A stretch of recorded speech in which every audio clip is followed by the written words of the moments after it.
Because I was wasn't on the Zoom screen. I was pulling up the document so they could see the document. And Oh, so okay. it is Okay. created. Can you tell her about the Google Um, form? yes, ma'am, I could. Well, the Google form, I went in, created it, and like you said, I linked it into the website. So when people are going in to register from the website, they can click on the link tab, and it'll take them to the Google Doc where they can fill out the Google Doc and get registered for the convention, and as well as going back to the website to pay the $10 fee to be able to be a part. And so it's already created, and I also created the link for the payment to be received. That's created as well. And so if we do need to post it on the Facebook page, it's already created. Okay. Does that make sense to everybody? Okay. So we feel we got the process underway to make sure that everybody who goes to the website or Facebook page, clicks on the link, pays, fills out the registration and pays the $10 will be in one group to be credentialed and further determined to make sure that they are in fact a Democrat, right? And pretty much everybody on the phone is an old Democrat, but you know, Democrats allowed independents to vote in our primaries, but we do not allow them to participate in the organization process. So if there's an independent who wants to be involved, they have to change their party registration. So, Tina, will it be a two-part process? Like, could we have it anyways where, you know, step one is registration, step two is payment? That way, you know, if you register, then your next step is payment, kind of like you're ordering something. You can't place your order until you pay for it. You know what I mean? So Yes. have like that. I'm kind of curious. That would ensure some of our people that were registering were also paying. Yes, ma'am. Okay, cool. and let me Here, I have a question, please, for Tina. yes, ma'am. Have you allowed receipts so that people get a receipt back of their registration and their payment? Yes, ma'am. It's linked into the website. They will get a receipt as well, and a thank you. For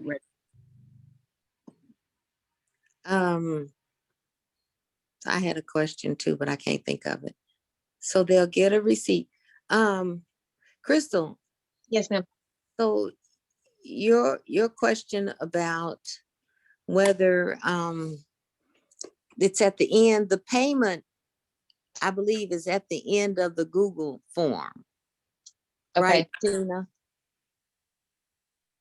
Yes, ma'am. But it's not linked to the site. So what the form is, because I was asked to create it through the Google Doc, is that it would navigate them to the Google Doc and they can go back to the website to register to pay the $10 fee. Right now it's the a Google separate. Doc is just. Right now it's two separate It's just processes. Instead of you don't get one without the other. Yeah, it would be more efficient to have, you know, it directly linked where step one and then step two is payment, and then you get your receipt for it, you know. And so what the questionnaire for the Google Doc is a bunch of different questions on there. And that's the reason why it's two separate forms. But I can, excuse me, go back in there and create it where it's all together. What do you think, Connie? I just think it would be more streamlined. And you out of my lane. I don't know. Whatever the tech folks say. I don't know that stuff. well, if anybody else is in favor of that, Barbara, what's been your experience? I'm sorry, I didn't hear the question, or I didn't understand the question. Crystal? Basically, the question is, I mean, as it's set up right now, there is a Google Doc that you fill out for registration, and then you go back to a separate link for payment. What I was proposing is that we had it, you know, in a step-like process where one directly follows the other. You would register and then click next and go to a payment page. So the process is more streamlined and you're less likely to have a whole bunch of registrations and then non-payments kind of in ratio. Does that make sense? It makes perfect sense, and there kind of does have to be a way to correlate between the two. I mean, do a match between your registrations and your payments, because you're going to have people registering, because this is an open forum. You're going to have people registering that are not going to be voting. So I'm hoping that's one of the questions on the form. I don't know if she was going to share, if Tina's going to share the form with us today, so we can kind of take a look at it and see what's on there, and maybe give some suggestions. I will say this, that you need to keep it as simple, the responses as controlled and as simple as possible, because it's all going to pop out into a spreadsheet. And so you got to be able to manage that spreadsheet in a useful way, in a accountable and transparent way, so that you have data integrity at the front end of that deal, and you have data transparency at the other end of that deal, at the other end of the process. And so I have questions about at what point will I be credentialing? I mean, how will I be credentialing? Will I be given access to the sheet to do the credentialing and enter the information? Or how are the technical people, Samuel and Tina, seeing that being handled? Well, first, let me make certain I'm getting some more clarity too out of this process. From what I'm understanding, Tina has created a Google form right now. Is that correct, Tina?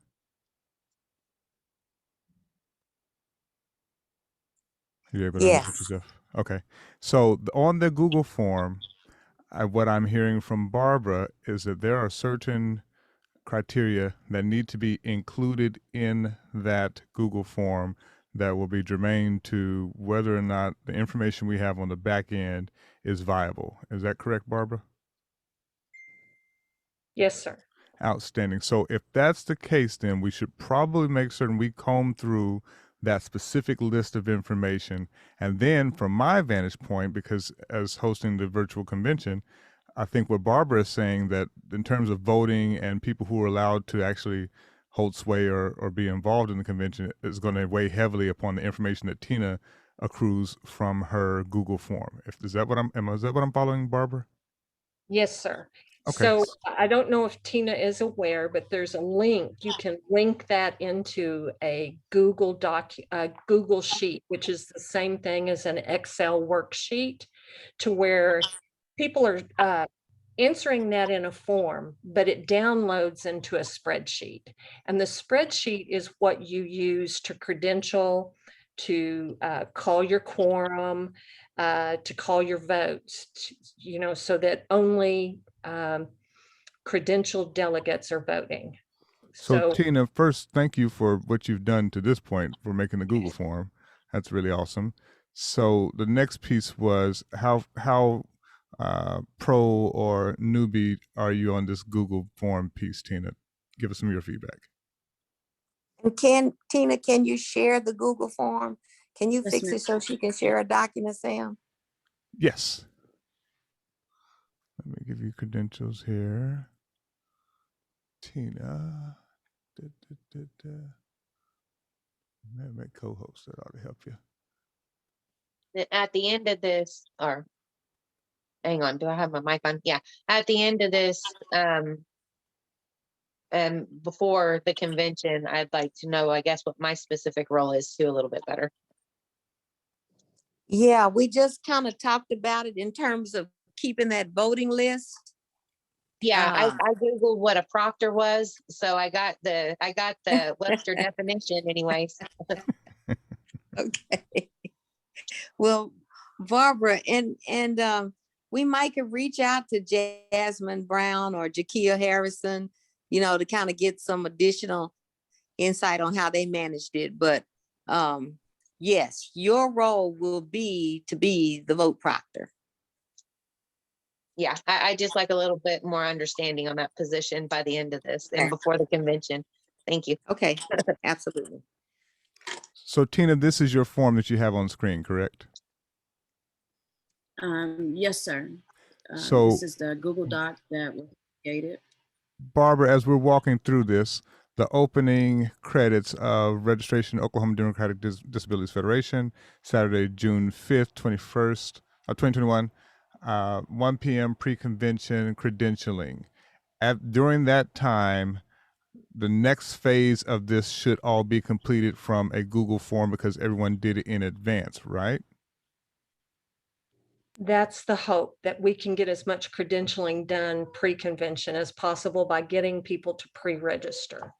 And that's why I encouraged Connie to get it out at least a week prior so that we can get as many people pre-registered as possible, because we're only going to have an hour and I'm only one person to get Well, these people credentialed. So yeah, and this technology needs to turn one person into 100. So what if it were that there were penalties involved? So I'm thinking if we had if this is a regular convention, you'd have your regular registration fee and then you have your late registration fee. Is that an option here, or do we not want to dissuade people? I'm going to defer. I think, can I offer my opinion? I Sure. think it might bring a little bit more awareness of the situation. I mean, if there's going to be a convention held and even late fees applied for late entry, it might entice people to pre-register a little bit sooner than Right. that deadline. And it would then eliminate us having the heavy workload at 1 p.m. because what Barbara is saying is she can't have 2,000 people trying to get done in 1 hour, and that's very real. So, for all intents and purposes, we would probably want to look at our registration and see what it is that we can do to make a deadline of even June 1. June 1 is probably the latest because that would give her 4 days to get all the credentialing done. What does that sound like for you, Barbara? I actually don't need 4 days, 24 hours, or even cutting it off that morning or the night before, at 12 midnight would work for me. I can get Sure. it done pretty quick, but doing it in an hour with everything else going on is tense. And so cutting it down as much as possible would be very much appreciated. And thank you, Sam. Sure. And so I'm of the spirit of, I want you to sleep well the night before.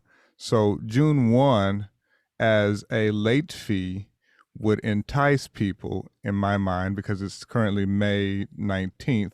So that gives them a healthy 12 days to get her done. Now, in the event that they can't get her done, they still could meet you before June 4th at midnight or close of business.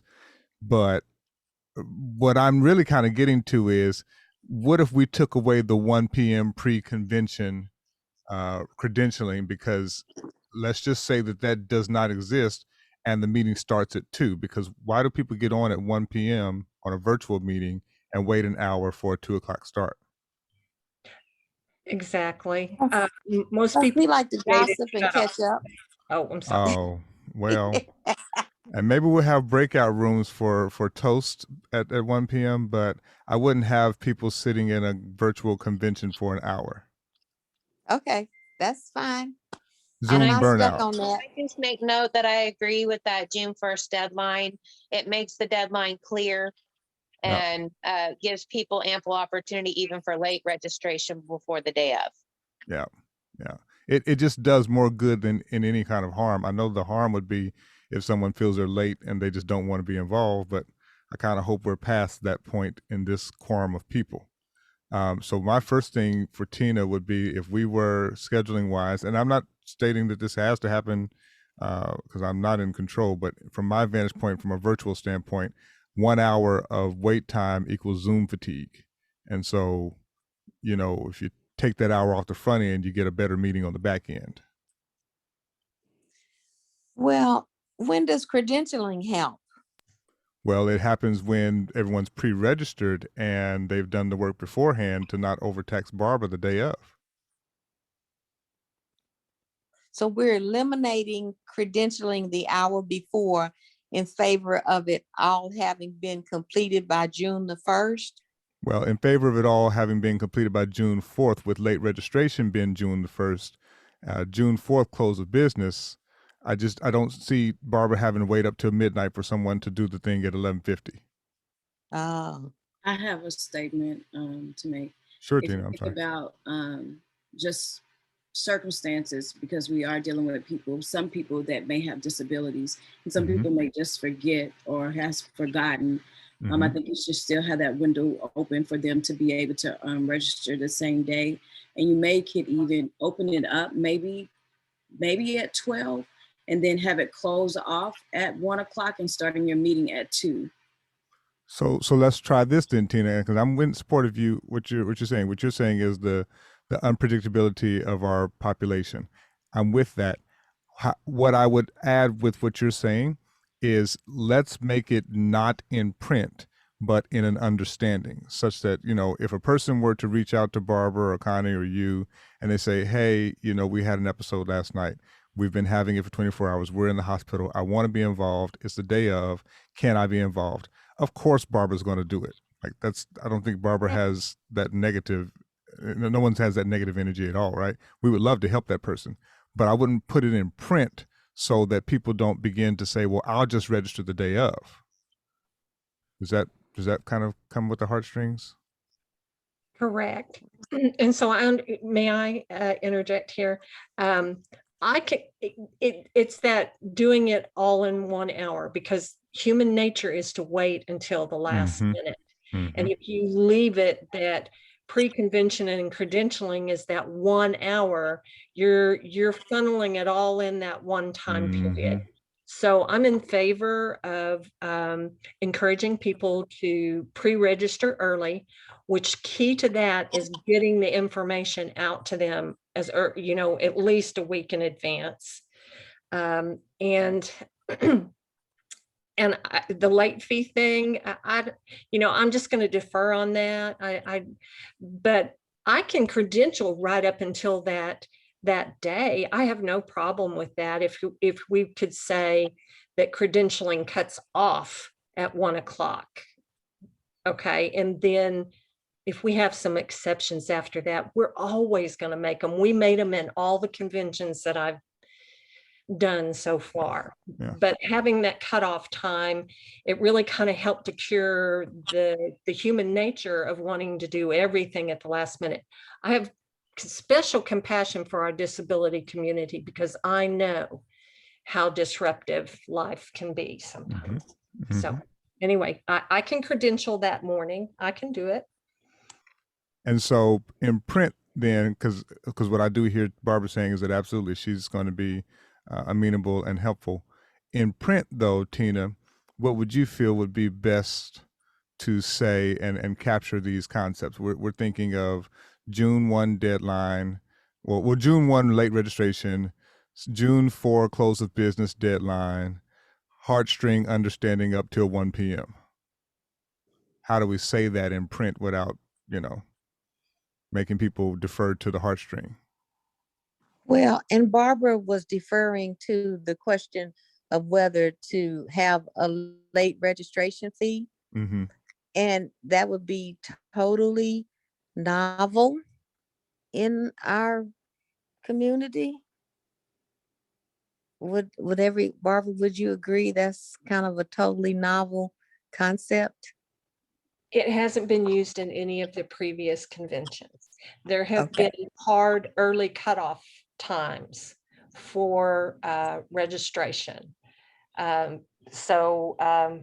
And every county and CD did it a little bit different, but there have been hard cutoff times as far as credentialing. And then, like you said, behind the scenes, we did the heartstrings things. We didn't want to leave anybody out. We were just trying to get them to do their business early. And I don't think that the late fee would be exorbitant. What is the current registration fee? It's $10. And hey, Barbara, did they have a service fee with those $10 where it's really, we get $8 out of every registration? So it depends on what service you're using. You have to ask Tina what service that she used, whether or not they're going to take a fee out of that. No, I'm saying they are. I just Oh, they wondered are. what other federation groups' experience was with that, the markup fee for your platform. Okay, so you're the first federation that I've helped with the convention. Oh, okay. I did everything from the precinct meetings to the congressional district meetings, and then I offered to help you. Okay. So I was at the African American one, and the Young Democrats, they were the only ones that, I don't think Young Democrats had a fee, but African American Federation had a $10 fee. Mhm. And I went on, I paid it. and the women, the Federation of Oklahoma Democratic Women had a fee, but Okay. Jan Lewis Harkins just took people on faith. They either paid online or they could mail it to her. So I did. Oh, Yeah. okay. Well, so numbers wise, typically you're looking at a 25 to 50% increase. So from $10 to $12.50 or $10 to $15. The intent is to dissuade. I don't think anything under $20 is going to be mind blowing for anyone. But I also was under the auspices that I think we all are under of how do we encourage people to get her done beforehand, and that usually exists in an email blast campaign, whereas you're stating, hey, one more day to registration ends, one more day to late fee, one more day to, you kind of bombard their inboxes to make them register. But on the back end, in the event that there is just a person who is not in distress and they just want it to be late, we kind of want a benefit / cost piece to happen on our end, because again, it's not that Barbara's going to have a hard time doing it. We just don't want to do it. I don't know that any person who's doing a registration wants to get stuff the night before. It just is not ideal. Again, her heart will do it, but not ideal. Oh, I agree. I just think we have to make a hard decision and between a $5 late fee for registration versus no late fee. That's what's on the table to me. And we're talking back and forth, but Amy and Helen, y'all feel free to chime in if you think we should have a late fee, or if we should just leave it at the one rate and do the heartstrings piece where, I think go with a calendar deadline, if not a monetary deadline, right? I like the June 1st cutoff. I like the cutoff. Yeah. And Yeah, maybe, go ahead, Helen. I was just going to say, making something punitive doesn't improve the turnout one way or the other. Generally, Uh-huh. I think that what you just need is a hard due date for the payment of the dues that precedes the hard date for the registration by a day or two. Okay. So that if there is a complication on getting that spreadsheet created, you give yourself a little breathing time, and that's all. Okay. But I believe in just using a hard registration date. Okay. I tend to agree. Okay.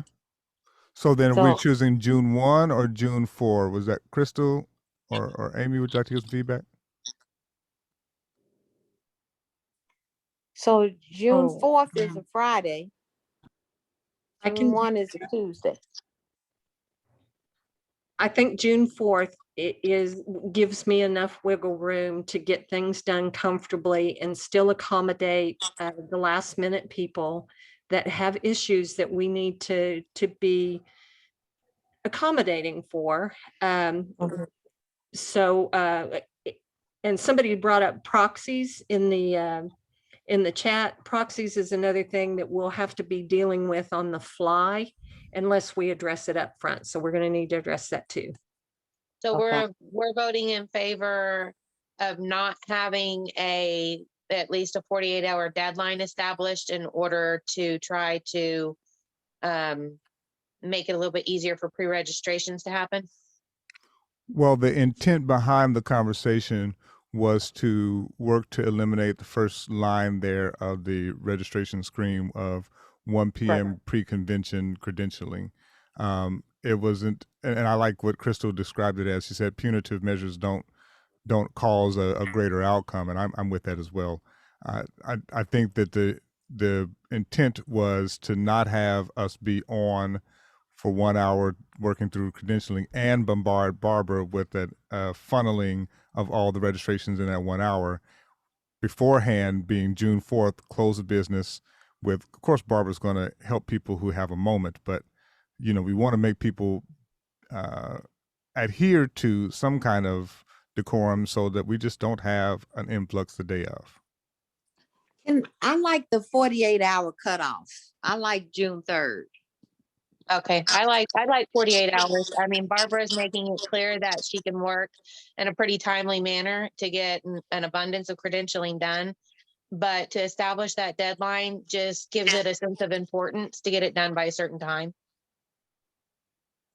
Cool. So June 3rd, close of business.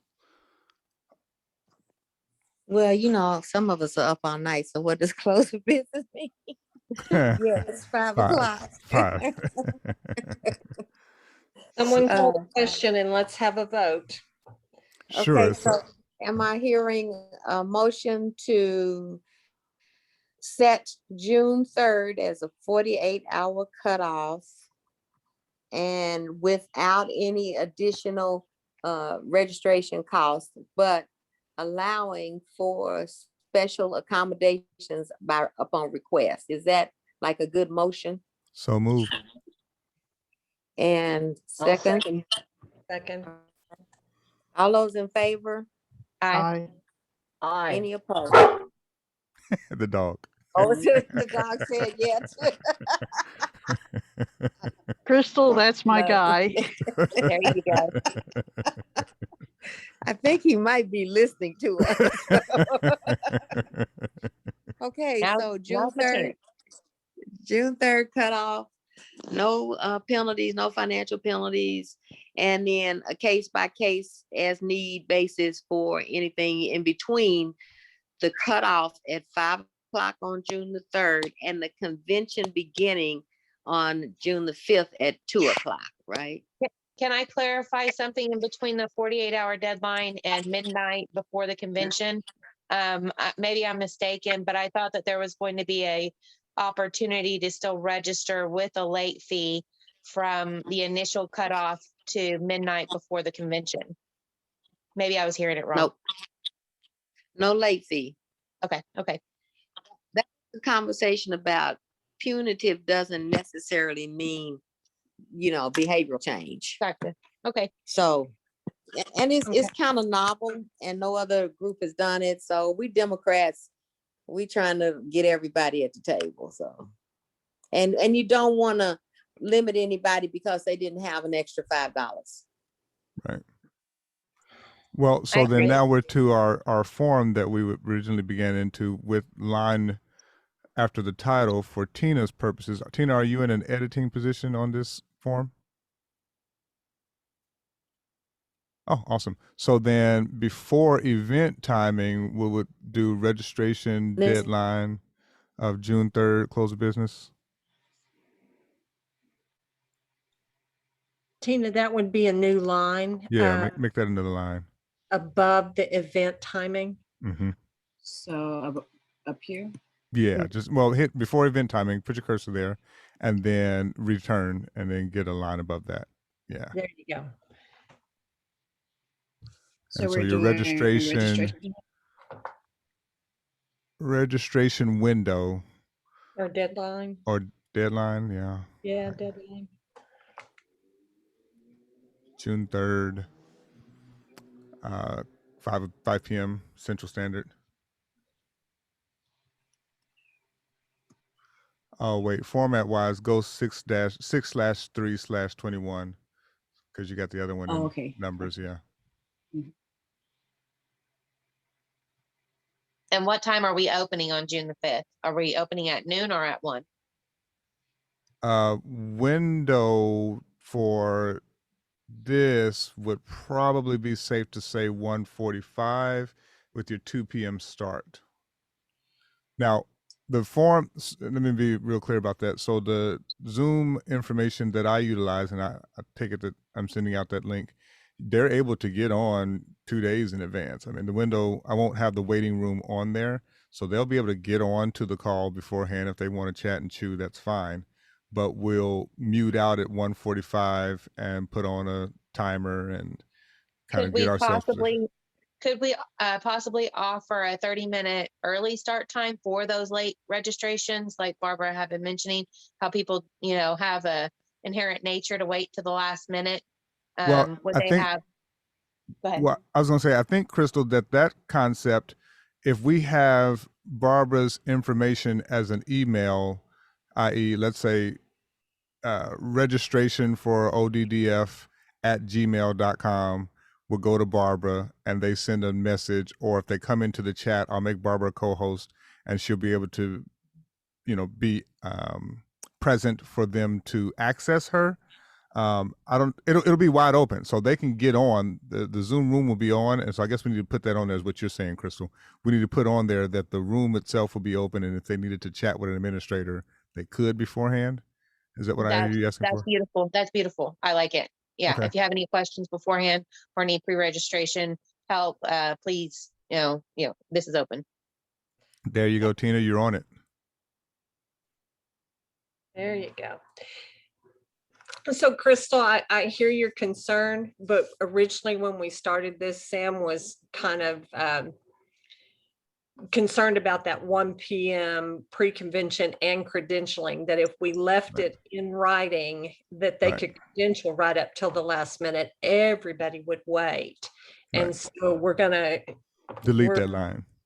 leave it, delete that line and kind of leave it up to a case by case situation where this last line down here to be able to contact.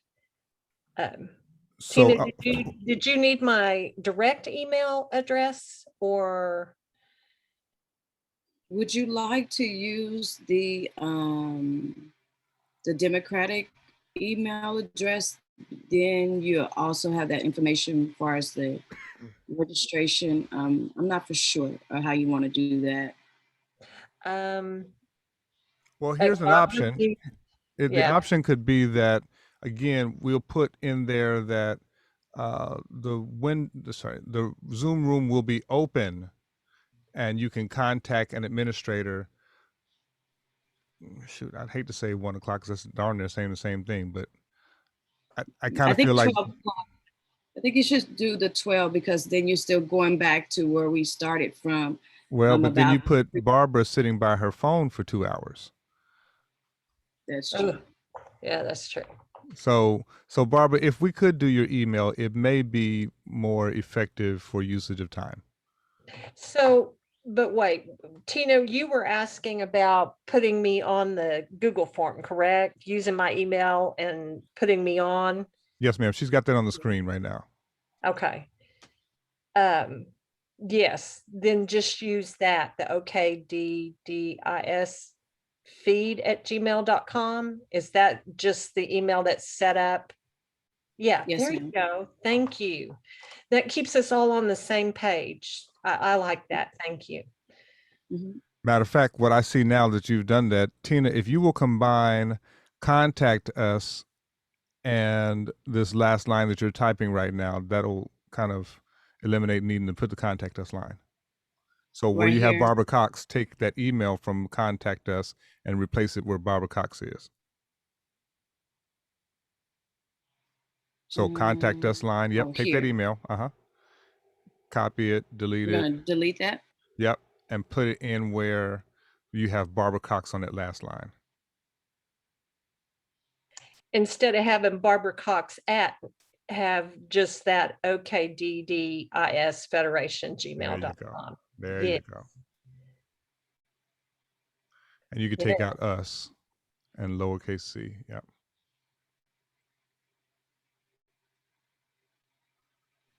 Yep. Yep. And then you get rid of that contact line before us, contact us line before there, and you're golden. And then maybe get rid of the also- 1 p.m. credentialing too. Okay. Also, it says if you having any questions, it should be if you have any. Any questions before convention, please contact. And then what I'll do is go ahead and create the Zoom room. That way you can put that information on here as well. Okay. Let me do that now. Oklahoma Democratic. You're doing good, Tina. Oh, thank you. And we really appreciate you doing this. You apparently have done all the work beforehand. This is awesome, Tina. You're welcome.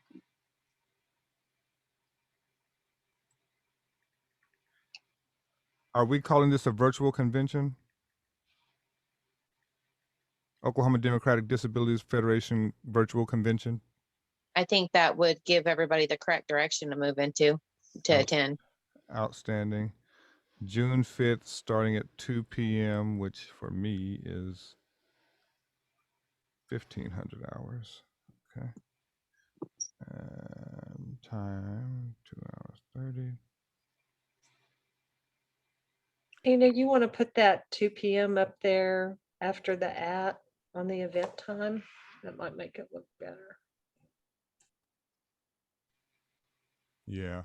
And I would probably, if I were you, Tina, maybe bold everything that comes before semicolon or bold everything that comes after semicolon, whichever one you choose to do.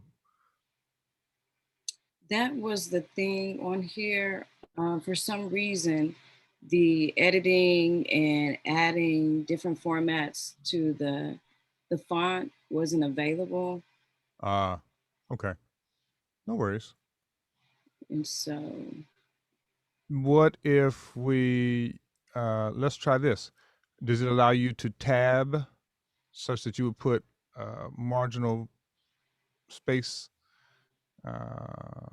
such right before registration deadline semicolon? After that, if you were to hit tab in there, will that let you space that out? No. Yes. Yes. no, Specifically- sorry. Oh, okay. Well, it is what it is. They're going to have to see it the way they see it. Your Zoom information, Tina, is coming to the chat. I think. Let me see here. Copy. My question would be then if you add that information to this particular registration form for people that hasn't registered. So is it an open convention for everyone, or is this particular document is just for people that are going to be voting? Well, and you're bringing up the next phase of the concept, which Barbara is really working us through in terms of who's credentialed to speak and who isn't credentialed to be involved. It's kind of correlated to this information that we're getting in here. As a virtual convention host, I will be able to allow and disallow and mute and kick out. But I think the concept is we're concerned about what you're asking about is who gets to be in here and who doesn't get to be in here. Yes, because you don't want to put the information, your Zoom information on that particular. I agree with Tina. Tina, that might, the Zoom, in the other conventions that we did, the Zoom information went in our response back to the registrants.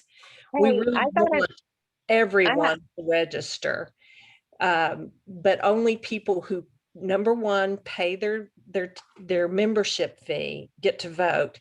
And then we check to make sure that they're Democrats and are eligible to vote. So I have a question. Could we possibly, with the initial registration form and payment being remitted, with that thank you email coming back, would we not be able to put or have the Zoom link in the thank you email? Yes, that would ma'am. be I better. just wrote myself a note to add that into the document. Wonderful. Great. I mean, it's just killing so many birds with one stone. They have all their information right there. It's very hard to lose it whenever it's all in one package. Mhm. I agree. So you've got that information.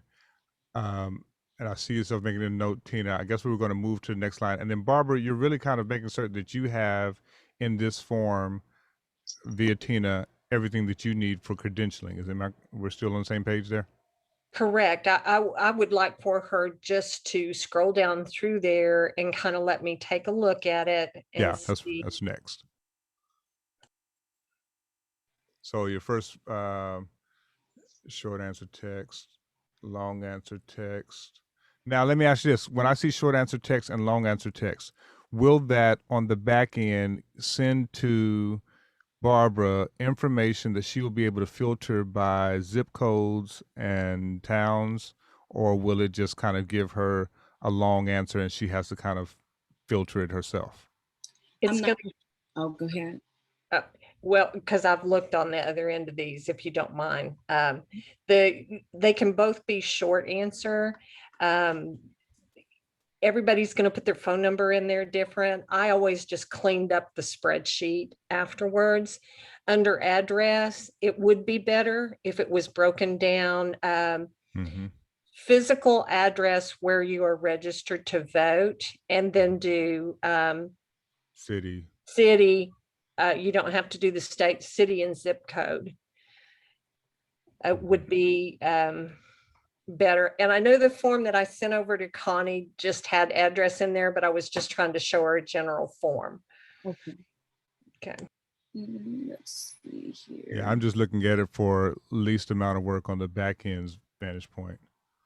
I also really would separate first, middle, and last. I know it's a lot of work, Tina, but first, middle, and last name for me, because you know, if you filter and you got a one line answer, all the Janes will be next to the Janes instead of the Johnsons being next to the Johnsons. Well, thank you, because I did all that longhand, but yes, if she wants to do that, that would be great. So first and middle name, first and middle initials. I do first name, middle initial, and last name as 3 separate fields, and put suffix because I'm of the third and my father votes in the same area I vote in. So Okay. So, Miss Barbara, my question would be, how would I do that? Because of the way that the form is set up for editing, it doesn't really allow for a whole lot. will it not give you First, 3 separate? Can you make first name 3 times such that it will be a section? I guess I'm reading that as a section. Tina, if you want to go ahead and use my email address and add me to it, because all I'm okay. seeing, I'm not seeing your editing deals, but you should be seeing Oh, something okay. out there in the margin as far as editing where you can add sections to this. Mm-hmm. Yes, ma'am. It's down at the bottom. And so I will, Miss Barbara, what is your email address? It's ACDC 2019 OCDP@gmail.com.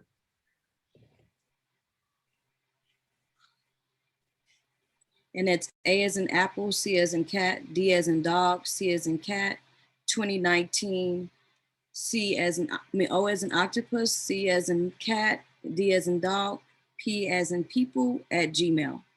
Yes, ma'am. Okay, I will do that right now. Okay.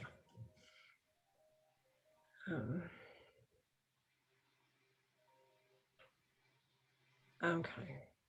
A second, I'm mute myself and see if I can get, I can see.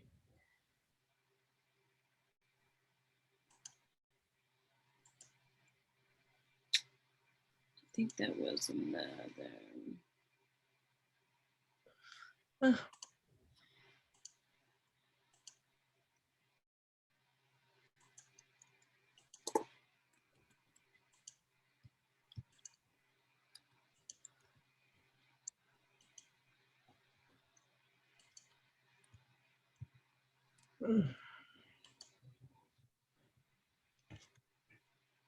Gosh.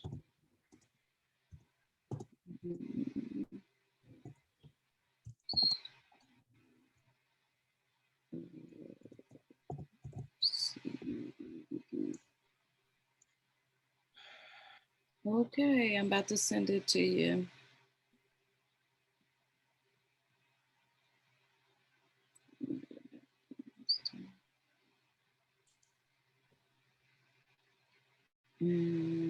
Okay, I have to Mm, sign, but I'm signed into my email account now. okay. And I'm gonna send it again because I know down here at the bottom it has add as a collaborator. Uh-huh, And so I'm going to send it to you one more time. okay.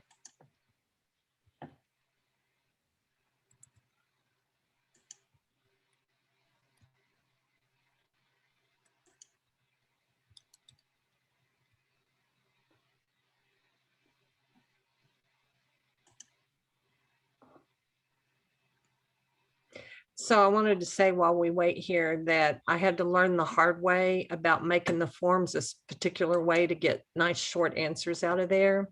And Sam's catching stuff, or Samuel is catching things on the front end that I just did the long way on the back. Mm-hmm. Mm-hmm.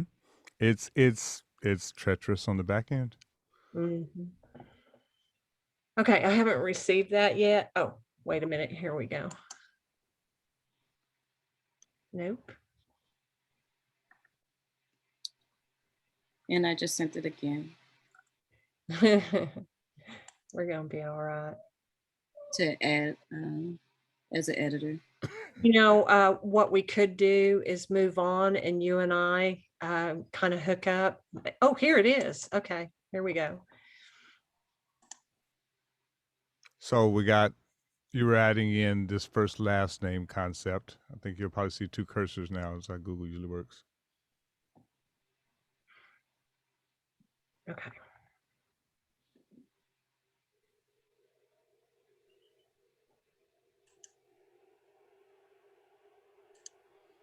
I'm going to step away for a moment to check on my children and I'll Okay. be right back. Okay. Whoops.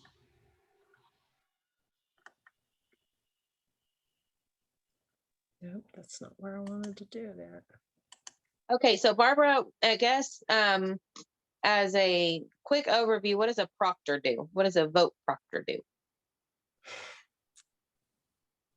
So your vote proctor is the one who actually takes the vote count.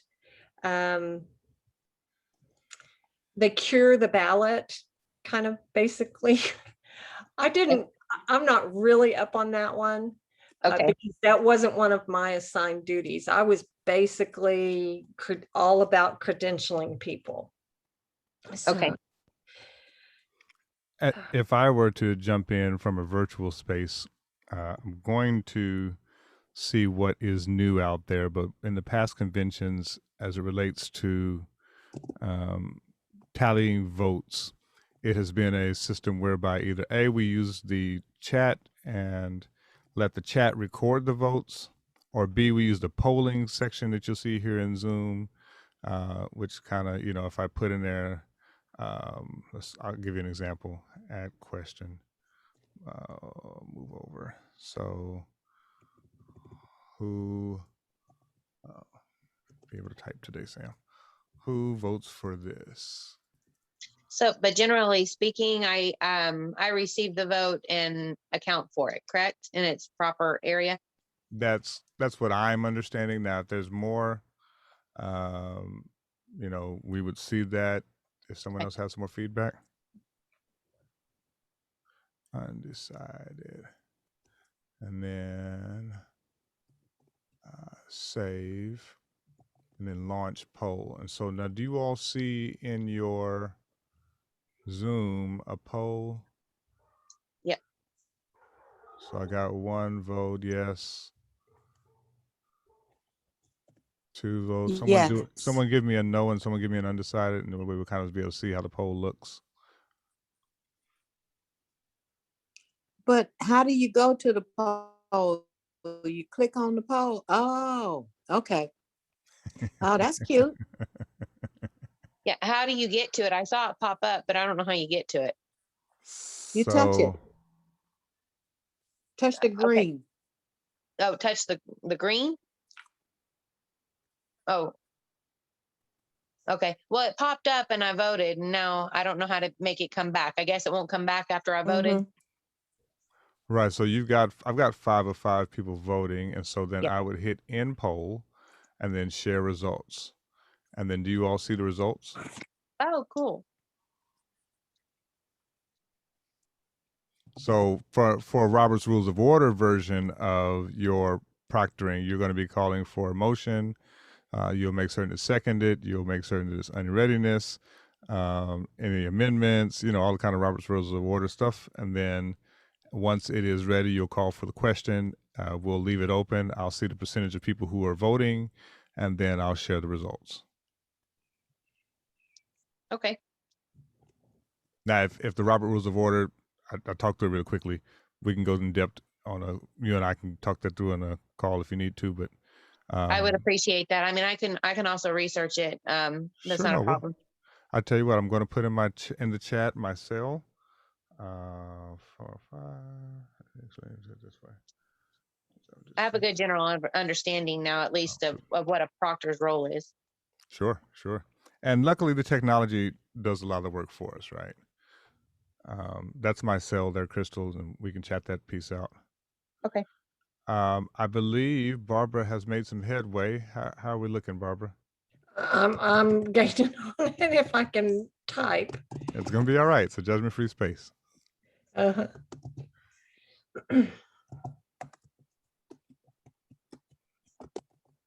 I can do this later and work with Tina directly to get this done. Okay, I tell you what then, let's scroll through and look at the form together, what we see already, and maybe you'll verbally talk out to us what you plan on changing for later, and then that will give us a chance to move on. Sure, that'll give the body a chance. I'm going to separate out this address. I'm going to leave the cell number the way it is, although I'm going to make a recommendation here that you just put phone number and then you put a question afterwards. Is this a cell? May we contact you occasionally? Because what that is an opt-in or an opt-out. Mm-hmm. It gives you really have to have permission before you start doing that with people. Yep. And giving them the option. Same thing with the email. I would do an opt-in, opt-out. Membership survey. Okay. So the address and the name is what I'm going to need to credential. This cell phone and email, that's information that you want to collect. This survey, that's extra stuff.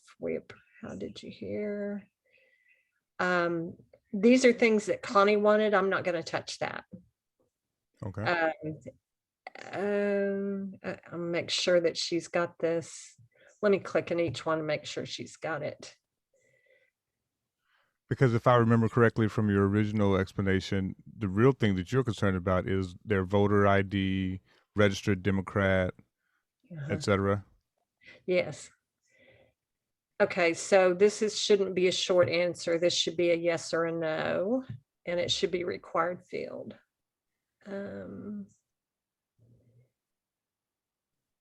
Multiple choice, meaning they have two, they can't pick two options. And,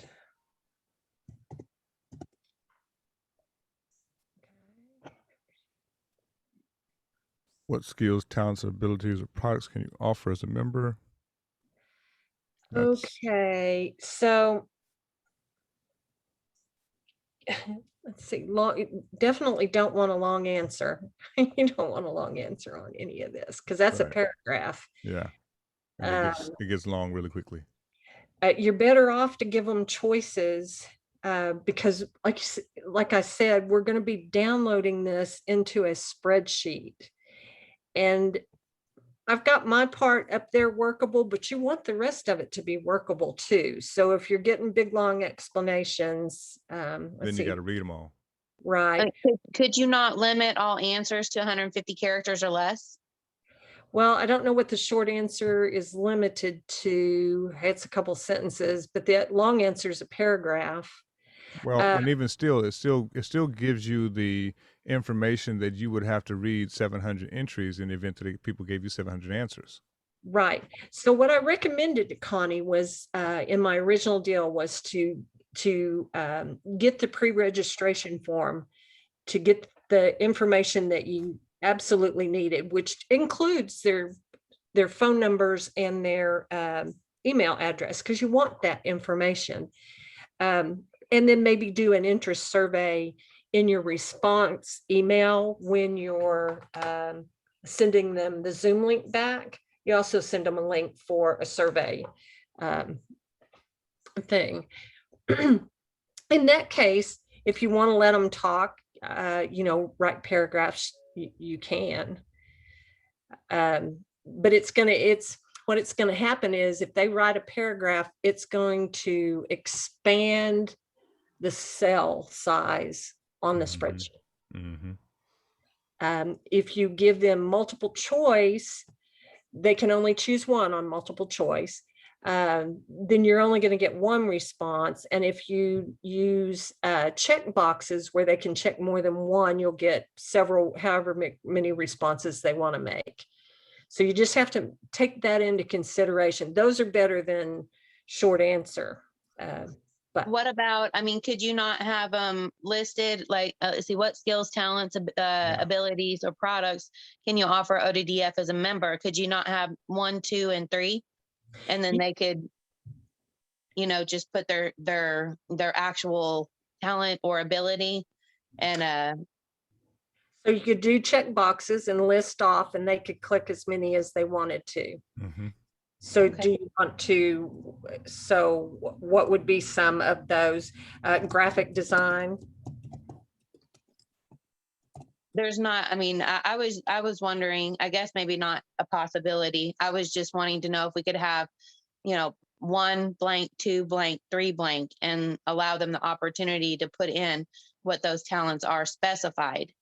Oh, so other, and then hit each one they want to do, Right. like other, Yeah. semicolon, and a blank line, and then they can enter that. Yeah. Yeah. And give them only the availability to put the direct ability or skill, Not a sentence. and list more than 1, up to 3, Yeah. Okay, so you can only add other once. Right. Okay, and that gives them a limited character response. But you can only do that on this checkbox deal, not on the multiple choice. You have to list things out, and you can only do it once. So, May I interject something here? sure. If this is just your registration form, it should be as clean as possible. I really like the idea of doing all of this on a follow-up email. Okay. That's powerful. Okay. That's powerful. Me too. Okay. Anyone opposed to doing a interest survey on the response email? Okay. Hearing no opposition. We didn't make an official motion, but It's pretty unanimous consent. a unanimous consent. I just Unanimous consent. Okay. Okay. So I'll finish up here. So then let's go back to your section then, Barbara. What, besides their demographic information, what items do you need to have this form, this registration form, now it's going to be clean to say? Registered voter, registered Democrat, voted last election. What are some things that you need? I'm sorry, could you say the question again? I'm sorry, Samuel. No problem. I was going to say that since we're going to streamline and clean up the form, I think it's really then more so important to make certain we have everything you need for credentialing. And besides them being a registered Democrat, are there other items? So I'm gonna, let's see, I'm gonna break this physical address down into the street address, city, and the zip. And I'm gonna do the cell phone, opt-in and an opt-out, email, opt-in and opt-out. And then the final question has to be, do you wish to be a voting delegate? Yes or no? If yes, have you paid your dues? And we can actually put the link to pay those dues right there in the information section of that. So then yes is a purchase click such that it will then kick into credit card information. Let me see. I haven't added credit card information before. Let me look at, see what we can do. Or maybe it takes them to PayPal or. To pay their membership. I Because thought that we, Tina Pardon? was we able. also have a link to the bank account, I think. Yes, ma'am, we do. And what we can do is make another tab down at the bottom and create the link and add Tina, it there. Can you hear me? Yes, ma'am. Okay. So what we can do is Go ahead. create another tab at the very bottom where they can pay and copy and paste the link into that tab. And then that will allow us to, the request that Crystal had made, making sure that everything is in one location. So since they're gonna be filling out this information, all they have to do is come here to pay for the registration as well at the end of this process.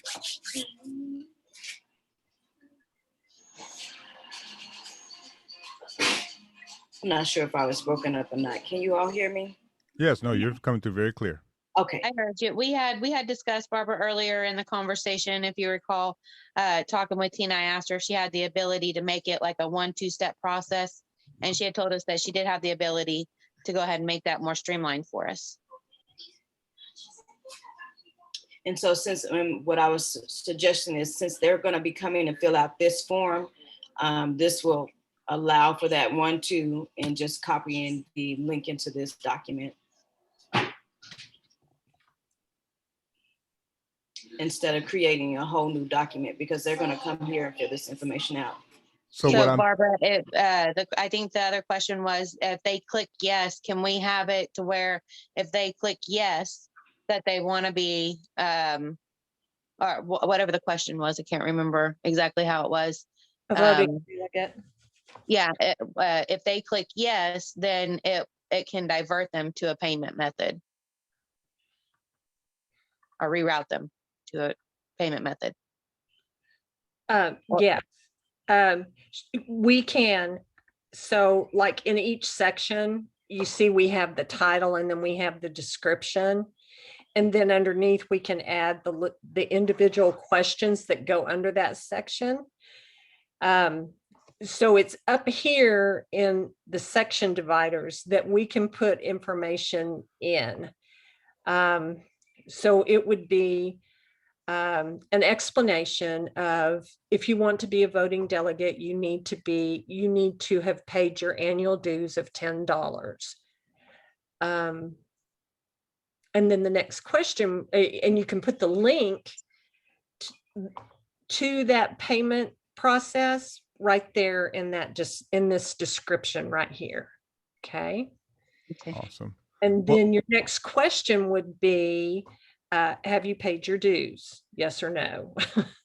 Well, no, if they have the link right there, that forces them to pay their dues. And once this registration form is completed, are you referring to dues that are separate from registration? Let me make sure I'm understanding correctly. Well, because I don't really know how to link it to this form, to be honest, so that it'll show us that they paid their dues. Because I don't know that I would want to ask them, have they paid their dues? It's like a honesty question versus having just the payment information and it forcing them to pay. Once they hit yes, it would force them to pay before they're able to hit submit. Okay. That's what I was thinking. Yes. Okay. I mean, just like I mentioned before, like a food order. I think Tina says she has the ability to, I mean, you fill out your form, you click next, and it takes you to your payment page. The payment page, yep. Yeah. And And before your their registration form does not get submitted until there you payment, go. is remitted. If you're a Hang paying, on a minute. a There voting you member. go. Stop that. You stop that one. That you just described, Crystal, is perfect. Yeah. Okay. Do then is have the payment plan go first, and then what it will do is route you to the registration form once the payment is taken. Well, Okay. however- wait. Say that again, Tina. Make sure I followed you. Once I said what I can do is flip it instead of them filling out the form first. When I create the link, is put the payment plan first, and then once the payment plan is or when they pay, it'll direct them to this form to fill out. Well, here's the thing. Normally, kind of like what Crystal's describing with a food process, you want them to tell you that who they are, what food they'd like to eat, and then pay for it. Right. They're less likely to pay for something and then discover it's not something they want. Yeah, and I wouldn't want all their demographic information after I've taken their money. They could stop and never go through the demographic information after they made their payment. So now we've just got money and no names. Okay. Now I have a question. Sure, Helen. Did we not state that the money had to be in advance of the registration? I think this is our first communication with them. And so in my mind, if they're reading this form and they're trying to register, they know that in that registration process comes a payment. Yes, but we voted that the dues were going to be due 48 hours in advance of the Oh. registration deadline. So are dues and registration the same thing, Helen? Yes, well, you have to be a dues paying member in order to register. I think Oh. dues are due at the time of registration. I mean, if people are already, there's people that are already paid their dues, right? The $10, we have people in the Federation already. But for people that are entering the Federation for the first time, they're paying their dues and registering at the same time. Oh, that throws everything crazy. So let me make sure I'm understanding what you're saying. You're saying that there are people who have already paid this $10 that we would need in this registration form, and then we would try to charge them or force them to pay a new $10 because that's No. what this registration form is going to require? No, there's Connie, please correct me if I'm wrong. There's there's members in the ODDF that over the course of its existence have paid those dues, correct? That's all I was saying. Well, as far I'm as with that you. goes. I think I was just trying to make certain that in this form, when we hit on question 3, yes, our intention is for it to send them to a payment page such that everyone who hits yes must pay $10. And what I hear from the information that you're adding now is that some people have paid $10 beforehand I and would gotcha. still hit yes. I think that, if we say, do you want to attend as a voting member? They click yes. We need to have some form of validation for existing members. Do we have a Oh, list of my. existing members? Because Yeah. that kind of I does pose a thought that was problem. why we voted. I thought that was why we voted that the membership dues had to be in advance of the registration form. Oh, my. But how do we have paid voting members vote that aren't clicking yes to pay because they've already paid their dues previously? I mean, we're going to have an abundance of people clicking yes and having brand new registration happen, and those people will be able to capture the data of right off the bat. But we have existing members that we need to combine the data with. That way we're making sure, and there has to be a way to validate people that have already paid previous, like long time ago before too, that could actively vote in this convention. You're May I very make right. a suggestion, please? Sure. So for the purposes of this registration form, perhaps if we ended it with, if you have not already paid your registration dues, please use this link to pay those dues now. They're due. In order to be a voting delegate, you must have your dues paid up or something to that effect, and provide them the link.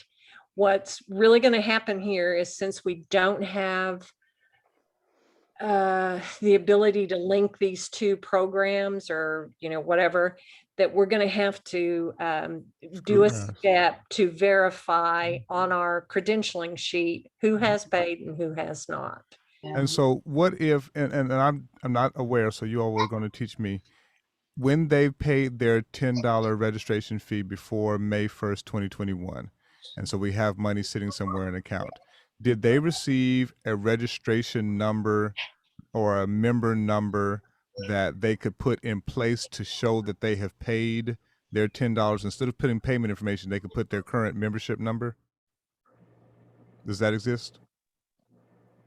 That would be nice. And then we could just offer a space for them to verify their registration number. Yeah, I feel like, because what I heard when that previous step, when Barbara just described it, I heard Barbara combing through 1,000 pages and seeing yes, yes, yes, you paid, and now I got to go look at this other sheet to see that they paid, and that just put a whole bunch more work on her. Yes. And forgive me, Barbara, for trying to keep the work off your plate, but I just I'm just not interested in throwing anyone under any buses. So Is Samuel, there not? Okay. Excuse me. I get a kick out of your over dramatization of thousands of people. Love it. Is there not already an existing spreadsheet of membership? I Good would question. hope. So we're missing a very crucial person. In the ODDF, there must be a treasurer who validates information. Is that one of the people on this call? Yeah. I Who's our believe, treasurer? okay, I believe the treasurer was Linda Merriweather, and she resigned. And so Jesus. therefore it falls to the vice chair, who is normally the treasurer when you have 3 officers. Mhm. So do you have a vice chair? Well, we started out the conversation asking if anybody knew where DC is. Because I called them, I texted them, Okay. I emailed them, no reply. So I don't know what. Okay, Connie, in lieu of that, if all the responsibility falls back to you, because you will have to give a treasurer's report at this meeting. It is part of, Yep. That's part of every convention. yeah, that's part of doing the business. So if you're chair and there's no vice chair and no treasurer, you're responsible. And so what we're bumping into, the reason why we brought this question up And in that this context, and an honorarium to our speaker. well, the reason why we brought it up in this context of conversation is for the credentialing process, such that someone has paid money, and I'm not going to speak on the person who resigned, but if they didn't pass over to you the information of who all registered and their address and their so on and so forth, you're going to have a dandy of a time figuring out who paid $10 and you don't know where it's at when it comes time for Barbara to credential. We might be in that dandy of a time, so need to have a little bit of guidance on how to fix this. Yeah, this is a bad time. Like, we're there. Yeah. Yep. But when you hear a treasurer resigning, you just need to curdle a little. I don't know. Well, I believe she resigned early on. My and mind it fell to keeps DC. blanking out, but I'm not hearing y'all. Yeah, Mom, I was going to say, it's your signal situation. We're definitely hearing you come through very spotty. So if maybe you can switch over to your computer, if you have a hardwire connection. Me? Yes, Mother, your signal is the only one coming through spotty. I keep trying to text you. Oh, okay. You want me to go get on my computer? That would be helpful. But yes, I mean, the ODDF has been in existence for a while. There have been Can do that. members pay dues. And I don't know where or if we have those records. It seems like me and Connie had spoke on those records, someone at one point in time having those records, but I'm not ever sure if we were able to retrieve those, honestly. Well, let me ask you this. When they went to pay their fees prior to, let's say, January 1, 2021, they paid on a website or did they pay in person? Connie's going to have that answer. In person. Oh my. And so that person then took some paperwork. In person. Okay. It was at the convention and then at the state convention. And those are the only times we've had memberships. So you've had to accrue money, procure money, count it, give a report, and then pay a speaker all within a matter of hours? No. We have balance in the bank account. Okay. I just when I hear you say that there From, was from, work really hard, Mama, on getting that computer together because we're having a hard time hearing you. oh yeah, I'm working on it right now. So how do I join I'll send you on in my text. computer? I'll send you in text. Okay. A text on my computer? Yeah, you don't have your. Okay, let me call up the numbers for you. You have Zoom up? Hold on, let me go to Zoom. Can you not send her an email? I was going to try, but I guess I thought that she could have gotten text too. It's Oh, a lot okay. going on. On my computer, I can't get a text. Lord Jesus, I thought you had a Mac. It's all right. I'm I going to told send an y'all this email. is not my lane. Are they Okay. still making Mac? Wow, now we've got the joke section of the meeting. She didn't say that, did she? It's kind of, I got your back over here. Give a break. Give a break. Is a Mac the same thing as an Apple? That's the same Okay. one. Did she say are they still making Macs? Oh, she has Yeah. jokes. It's wonderful. I'm here for it. I'm sending it via Okay, email so to your Gmail at Connie something 314. which one? What address? I sent it to Connie at, Senator Connie 48. yeah. Wait a second. At Gmail. Yeah, Senator Connie 48 at Gmail.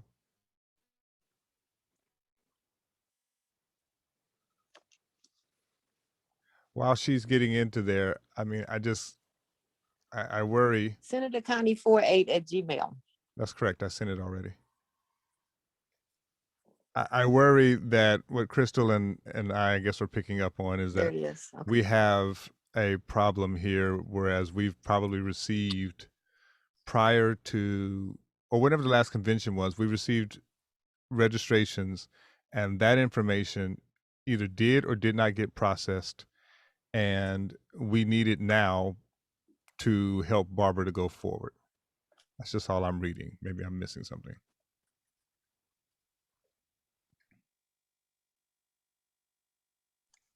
So now that you're on your computer, are you able to hear us better?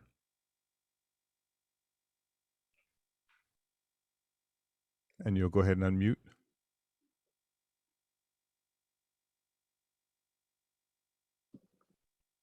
There. There she is. Hello, puppy.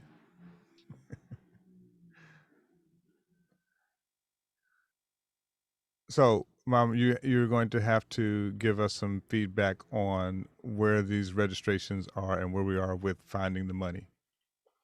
The money is in the bank account. We've not taken in any more memberships since the state convention in 2019.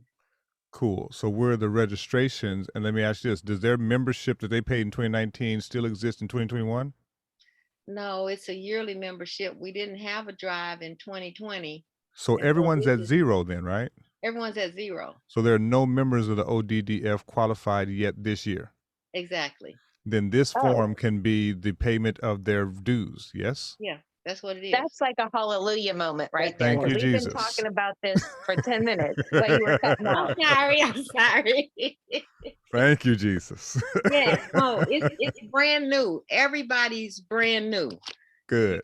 Even I have to go in and pay because we didn't do anything in 2020 and dues are $10 a year. So Thank you. So this everybody form thinks now about- is going to be fair and it won't give Barbara an extra step. Everyone must pay the $10 in order to be able to use this registration vote. Cool. That makes it a lot easier. I'm sorry, y'all. I was preoccupied because Duncan came in. So No, it's okay. Crystal had brought up a good point. She was like, what are we going to do with the people who paid before now? And you just solved that dilemma. Brand Because I new. knew we had money in there. I didn't know if we had members that were just randomly joining at any point in time that we weren't collecting their, their information for. Okay, I'm really happy about that. Well, Okay. and in the going forward as a business methodology, I would advise that you begin to database virtually instead of having retiring or resigning trustees or treasurers take all your forms. Because you're missing data from the previous years that apparently you probably won't be able to recover if people have just left. We have like Barbara was mentioning, we have the list of people who joined in 2019. All the And demographic information? email address, name, congressional district. But I'm just saying that to say that we're gonna send, we can send this to them directly based on that email address. We can put this on the website or we can put it on a Facebook link, but we can also send this to them because we have their information as an email is what I'm thinking. Hey, So- Connie, didn't you have a young man after OMG 2020 with a lot of wasn't he agreeing to put all that information in a document, all of the people that we got signed up? Because that's a lot of people that we can solicit to as well. We can send that email out, as well. Okay, It's yes, and that we have that database. Yes. wonderful. Okay. So that database, if it were that I was the outside looking in, my mind says that there are people who are new to the target audience of people since 2019 that are now probably Democrats who've become disabled. The reason why I'm bringing this up, how do you procure or get the information in the hands of the new possible members that exist in Oklahoma? And how do you ensure that you are going to make certain all these old members get this registration email? Talk to that proud man and more, Connie, DC Carnes, and have him broadcast something. His voice seems to carry quite a bit. Yeah, but I think the question is, apart from the website and announcing it on the ODP page and putting it in our Facebook, as ways to make people aware that they can participate, we can also send an email of this to the people in our database, right? So that we know the people who attended the convention the last time, the people who came to OMG 2020 will get direct information about it. Now we could send them an email and say, go to the ODDF website if you're interested, or go to the Facebook page and sign up for the upcoming convention, or just a notice, or we could actually send this information to them. I would be in favor of just sending them a notice and referring them to the website. Well, I think you're going to be able to do that with the database of information of the people that you have who existed prior to 2019. I'm offering and suggesting that in terms of your target audience, there is a contingency of people since 2019 who have become either a caregiver for a disabled Democrat person, or a person with disabilities who's a Democrat person first language, or there are people who are actually themselves a person with disabilities and is a Democrat in Oklahoma, again, who have now become that since 2019. So reason I'm bringing it up, I'm thinking advertising, marketing, i.e. your target audiences are probably all connected to either autism centers, cancer centers, hospitals, occupational physical therapists. I would have thought that you have a voting population of people that exist that you could advertise to. I mean, potentially anybody. You know, when we put it on the Democratic Party page, that's everybody. Because again, it's an equal opportunity event. Disability is an equal opportunity event. Mhm. And you can be a person with disabilities, you can be the caregiver for a person with disabilities, you know, or you could be the relative and not the caregiver, but you know, every now and then you factor into the equation. Mhm. So that's our potential pool. But again, I'm just saying, I don't want to spend a lot of time sending out some detailed stuff to people. You're saying advertise, yes. I'm saying advertise that here's the website you go to and click on if you want to be a Oh, part of sure. the convention. Sure. As long as that is going out. I guess I was just looking to make certain that you are getting all your possible people who could benefit from this. I understand what you're saying, Sam. And I mean, honestly, and I know we've gotten burned by this, Connie, and I was kind of kidding about DC, honestly. But as far as like Sam was saying, the people that are disabled since 2019 to current, I mean, there's a huge gap, and our legalization here has formed a massive disabled community. So finding some reputable speakers are you know, influencers. Like there's a woman who we know that the only nonprofit established is ECS Therapy with Regina Nelson for cannabis. But there's also an Autism in Cannabis. There's a Canna Warriors Helping Hand Foundation. There's people that have actually put in some legitimate footwork that aren't about what we see, quite often in the industry. So I'm just, there's potential for people to actually be helpful to kind of gain some of our new voices in the population of cannabis industry because of the disability and the legalization both. I feel you. I understand what you're saying. I'm trying to be careful about it, but no, to advertise within this larger community that we've discovered is definitely a good thing, because what we focused on in that community, in the cannabis community, is voter empowerment through applying to vote by mail. That's the program we have been in the dispensaries with. we have drilled it in the community. Yes, it's important on a regular basis to help them understand that they have to vote, that 788 didn't happen because they didn't vote. Many of them haven't voted since then, but if they don't start voting, 788 is in serious danger. Yeah, I think some of our original activists, like Brittany Warrior with Jackie Warrior, the young, the young mom with the young daughter with the seizure disorder. There's just a couple people that have really, resonated throughout this course of time that might be really sound vocal pieces in order to push this movement as far forward as we can. Well, and I hope they would get involved. I hope this convention will attract people. I hope that people will understand that, and this is what we can talk about too, at the convention, the things that are going to go on, right?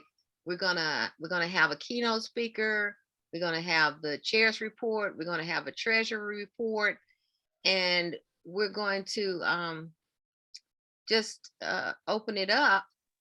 Well, not open it up, but you know what I'm saying? We're going to have, we need to let the people know that we will be electing officers, right? We'll elect a chair, a vice chair, a secretary, and an affirmative action male and an affirmative action female.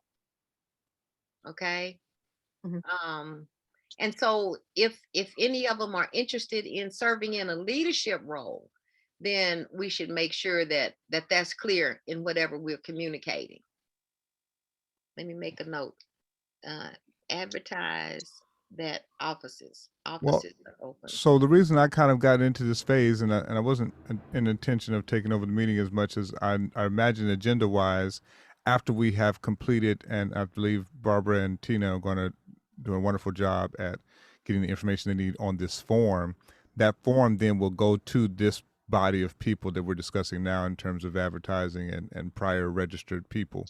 And then once we got that phase done of target audience, um, as a virtual convention, when we're looking at the actual running of the business of the convention, Barbara is going to be doing credentialing. I imagine Connie's going to be hosting. Crystal's going to be the proctor. Amy, Tina, and Helen are going to be our assistants as well. And so we would probably need people to kind of manage the chat. We would need people to make certain that this convention runs smoothly. And so, have we thought through what the roles of this convention could be, should be, would be? Well, Not- you named them off pretty good. Just this is top of the head thinking. I didn't know if there was an agenda piece. Speaking of which, so then the agenda of the convention. Can you talk us through that? Yes. It's in one of the Oh, stats wait. up top. Let me see. Pull it up so I don't Oh, be- wait, Connie, before we move on, he touched on a very important thing, and Okay. that is we need to get pencil to paper about roles. Yeah. So we know that I'm going to be doing credentialing. Mhm. I'm going to be setting up the voter from the credentialing. I'm going to be setting up the voter rolls for the proctor, who is Crystal. So we have two people named here. Uh-huh. You have Samuel, who is going to be your host. He's going to need, depending on how many people show up, one minimum, well, two minimum really, to kind of co-host with him to let people in and out and to move to breakout rooms. And typically, if I were to interject on that concept of letting people in and out, as you all see tonight, I set the rooms up without a waiting room. However, I would like to assign someone with some kick out privileges in the event that we had, Zoom bombings or anything like that. Not that they're happening much anymore, but like you're saying, the breakout rooms concept, the kicking out, if there's a chat and they need to kind of get some assistance with something more than just one person. Right. So when you're saying host, Sam is the Zoom host, right? Right. Correct. And he can assign co-hosts Right. who, Okay. yes. Okay. Kind of like And Tina's so taking over the screen right now. would Mhm. would I be a co-host? Yes, you'd be one of the co-hosts. Well, here's the thing, and I can talk you guys through this virtual space of it. So let's go a little higher and deeper. If it were that there were a voting delegation of people who need to be in the primary Zoom so we can utilize the polling situation, I could then add a secondary audience version of Zoom for people who would just be able to view the convention and not be a voting delegate, yet they would see into the room. That's an option. And I then, really like that. It keeps a clean pool of on your poll. yeah. And then Yeah. for the purposes of the speakers, I will have the speakers actually go to a link that I will send them because I'm going to make them be spotlighted on the screen with their information. So if you notice, for example, I've got this on the screen here, but I could also put up, let's give you this logo here. I could put up this logo there, and all these other kind of things that I do when I'm doing these videos with these funerals. I don't know if this is still on there, but this is somebody's scripture text from a church service that I do.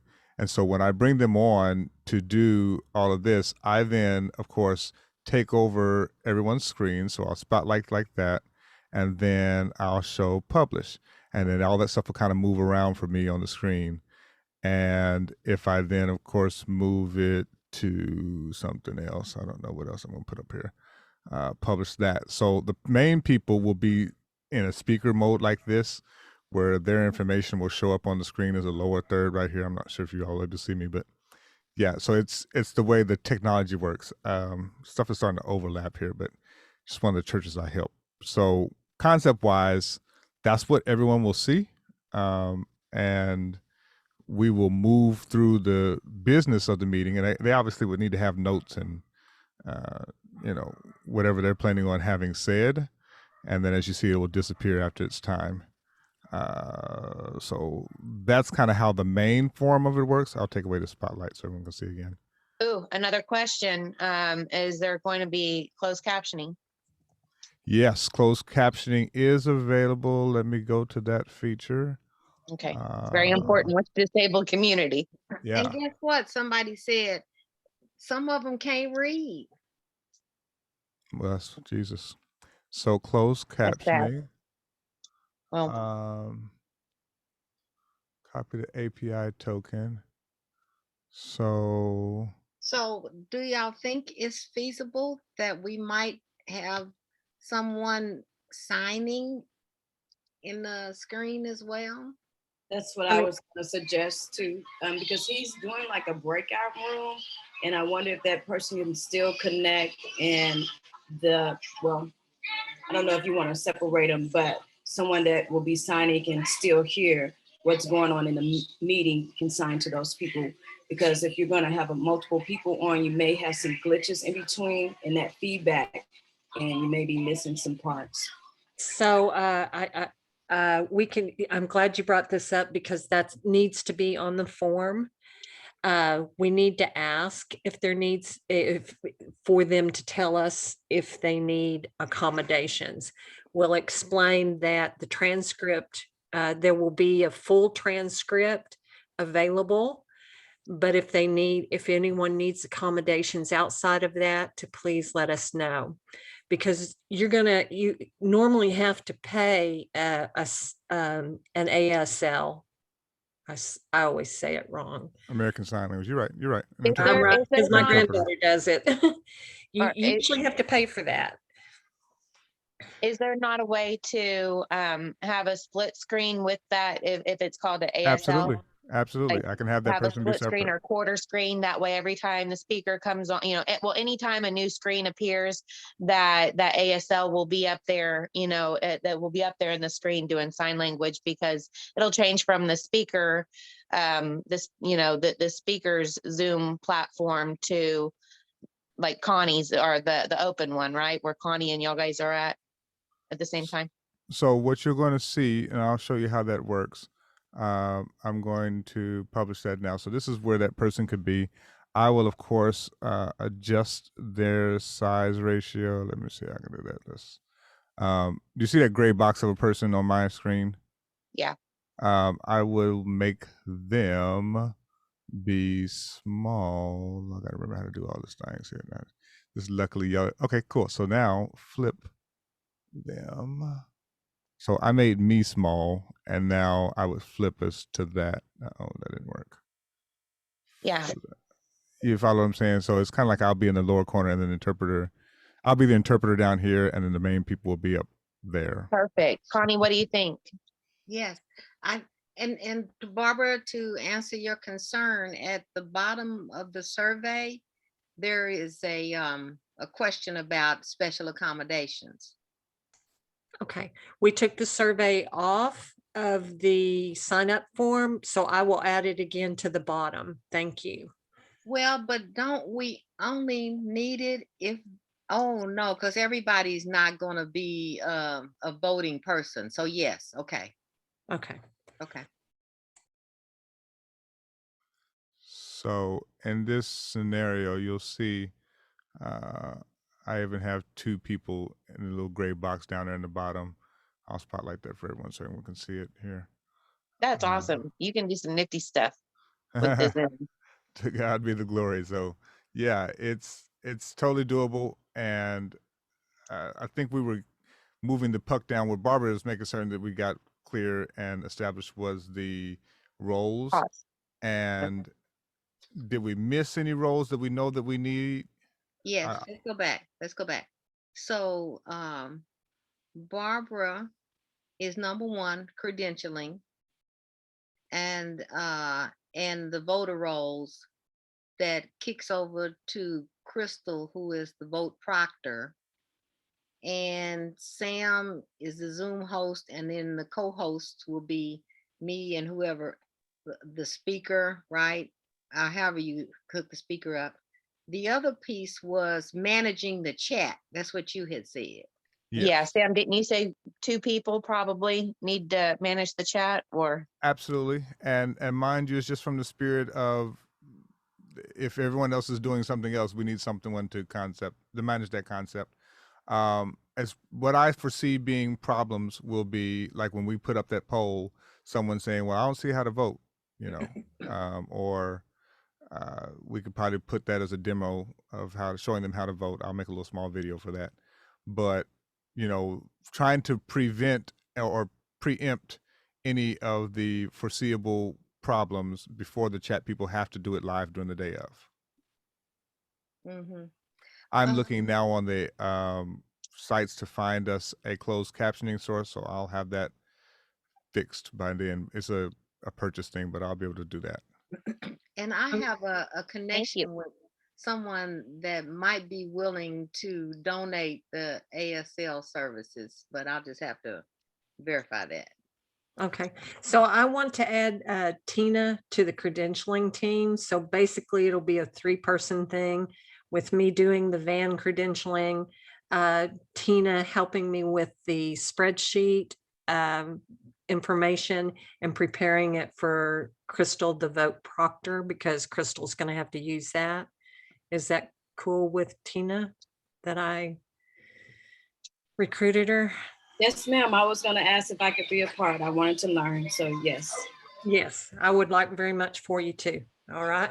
Well, let me add in as well, when you just mentioned that ASL person for a convention, yeah, in my experience of watching ASL interpreters, there will be for a 2-hour event 3 or 4 people because they kind of sub in and out because it is taxing Yeah. for over 30 minutes. So when you're dealing with that volunteerism piece, you kind of get what you pay for. I would offer that if there's a budget, that you find out what it costs, and see what you can offer someone, more so than I would get someone to volunteer, because you're gonna need about 2 or 3 people if this is over an Okay. hour. Okay, sure. Are we offering that service too in the breakout rooms? And I guess I really need to know what those breakout rooms are going to be for too. I Next mean, point. what's the purpose of those? I think I don't know what those breakout rooms are for. For questions about what's being spoke on, I assume. No, the breakout rooms would be for the congressional districts to convene, because they also convened towards the end of the convention, the way we did it the last time, and elected the congressional district offices during that same time. And that's a chair, a vice chair, a secretary, and 2 affirmative action people. Okay. So the So, breakout rooms are voting delegations, like where the Democratic Convention splits people off? yeah, that's why we need to know people's congressional district. Do we have that on the survey form? Bless you, Crystal. Thank you. Let's she sneeze. The quiet sneeze. Do we have the congressional district information I request? think Barbara and Tina are hearing you, and they'll put that into their notes. Oh, okay. But let me see how many breakout rooms are you expecting? 5. We have 5 congressional districts. Okay. Now, that's not to say that all of them are operational, or even will be representatives from all of them will be on the phone. We don't know. Okay. But that's the Okay. purpose of it.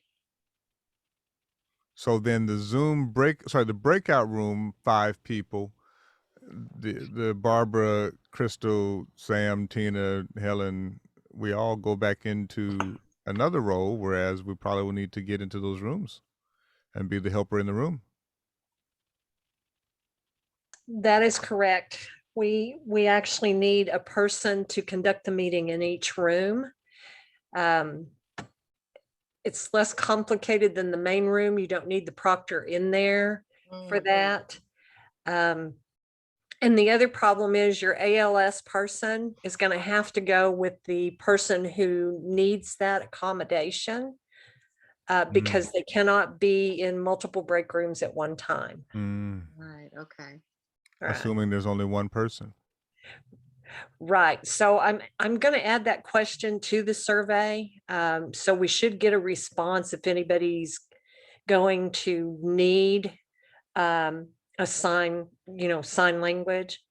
Um, because some people can't read. That is true. And so we don't want to embarrass them. We just want to give them a sign. Right. Okay. So, I wouldn't get too, I mean, I would do my research, but I wouldn't book anybody until you get somebody actually requesting it, if that makes sense. Okay. I'll do the research Okay. Sure. for sure. Which, you got 48 hours at that point. Okay. I'll be CD5 if there's nobody else, because I'll be done with credentialing by then. So CD1, 2, 3, 4, 5. So the CD5 current chair is active. He Oh, just- okay. John Fraser, he's having difficulty. He was having difficulty with his email or something to be able to get on the call tonight. Oh, okay. Well, then he can be it. I'm cool with that. I'm cool. But we still need CD3, CD1, 2, and 4. Okay. And I'm again, still not going to be here for CD3. hmm, I still won't be able to attend for CD3. That's why I'll need to give my proxy to somebody. okay. Oh, that's And the the other. My son's still getting married. Yes, that's another piece. It's a proxy piece. Well, congratulations, Amy. Let's Well, not thank miss you. that part. Wait. Where are you gonna be? I missed that. She's getting married. No, her son's getting married. Oh, My her I son's son. getting I married. thought you already. Oh, I'm sorry. I missed it. Well, congratulations for your No, son. I'm still married. How about that? Yeah, Very it's good our man. baby. Excuse me. So that's And how let long me- it's going to be gone, or Amy? Amy. Amy, you need a. I'm still going to pay. There's an issue with me participating because all I have is my little cell phone. I don't have Wi-Fi or a computer. Cell phone's just fine. And that brings up another role that we need. We need somebody's phone number provided for people who are having difficulty signing on via the phone. Because you can call in from a landline. You can sign in, and actually, if you've got a smartphone, just like it's a computer, and participate, or you can call in from a regular cell phone that's not smart. But to your point, obviously, one of the major roles would be to have someone who is on phone standby as well. Correct. Okay, that's another role. Yes, it is. And a phone number that they would. So there will be a phone number hookup option in the Zoom information, right? It's People all can in the call chat. it. You'll see the entire Zoom link in the chat. It has phone options. So people would be calling those numbers, right? They are able to utilize those numbers. When you do that, it calls into the Zoom. That is correct. So what do we need a phone number for? Because in the event that they were not able to get into Zoom and needed assistance, they would be able to call a person and say, hey, can you talk me through this process? Oh, Okay, I will offer my Google Voice number because I'm going to be in my Google account the whole time monitoring the Google Forms. So if we want to, that way it's nothing personal. It's just a phone number and it goes to that Google account. I was going to suggest that because the website, well, our Gmail for sons, just a second, okay? The Gmail should be able to offer the group Google phone number as well, so you wouldn't have to do that, Ms. Barbara. So we can generate a phone number from the from the email through the Gmail. Okay, so then it would be up to you and I can look for it right now, or set that up right now. So well, I think what she was saying is duty, right? Yeah, what she's saying is whoever, when you set that number up, there's going to have to be a person ready to answer it, Tina. And she was saying that hers is already set up, and you could give it, and then she would be able to answer. Not taking away what you're trying to do, though. But no, and Tina can do it that way. just whoever, because she's going to be in her Google Forms too. She's going to have to be signed in to be on the forms for Yes. what we're doing. So if she wants to do that, that's fine. I'm good with it. Because if I'm on my computer already, it'll call from my computer. Yep. Yeah. And then I can just answer from the computer from the email address. That'll work. Oh. So you're gonna be playing two roles. You're gonna be in the credentialing process and the sign-in process via the phone. You'll staff that. You'll cover that. Yes, ma'am. Okay. So then I think you were still assigning CD 1, 2, and 4 with the proxy of 3 because 5 is covered. 5 is covered. We need a proxy for 3. Who will you proxy to, Amy?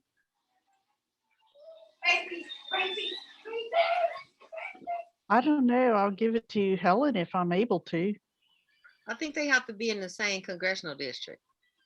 Helen is in 3. Aren't you, Helen? Yes, ma'am. They do have to be in the same congressional district. Are you there, Helen? She's in 3. She's in Logan County, I believe. Yes, if she's in Logan County, she is, and you're in Lincoln County. Those are both 3. So yeah, that'll work. We've got to get you a proxy form to fill out. I can forward it to her. I just got Okay. one for tomorrow's central Okay. committee meeting. Yeah, I'm assuming they're all the same. They are. Barbara, do they have to be notarized?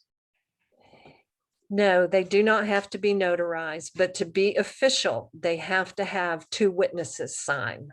Oh. Okay. Now, And since then- this, I've got a question here. Is this in our Constitution and bylaws that we allow proxies at conventions? It's in the Democratic Party constitution. and We, bylaws. if we're operating our separate convention, we have to our own bylaws and stuff, and it has to be determined whether we allow proxies or not. When we go to I the thought the state Democratic convention, Party that's one thing. convention took precedence over every subgroups. No, Oh, no. okay. But Okay. I do have a quick comment here.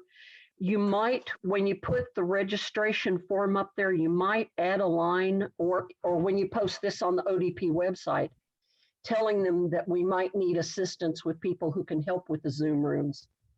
So that maybe somebody who is not a delegate can use their time helping to operate a Zoom room if they're That's- available.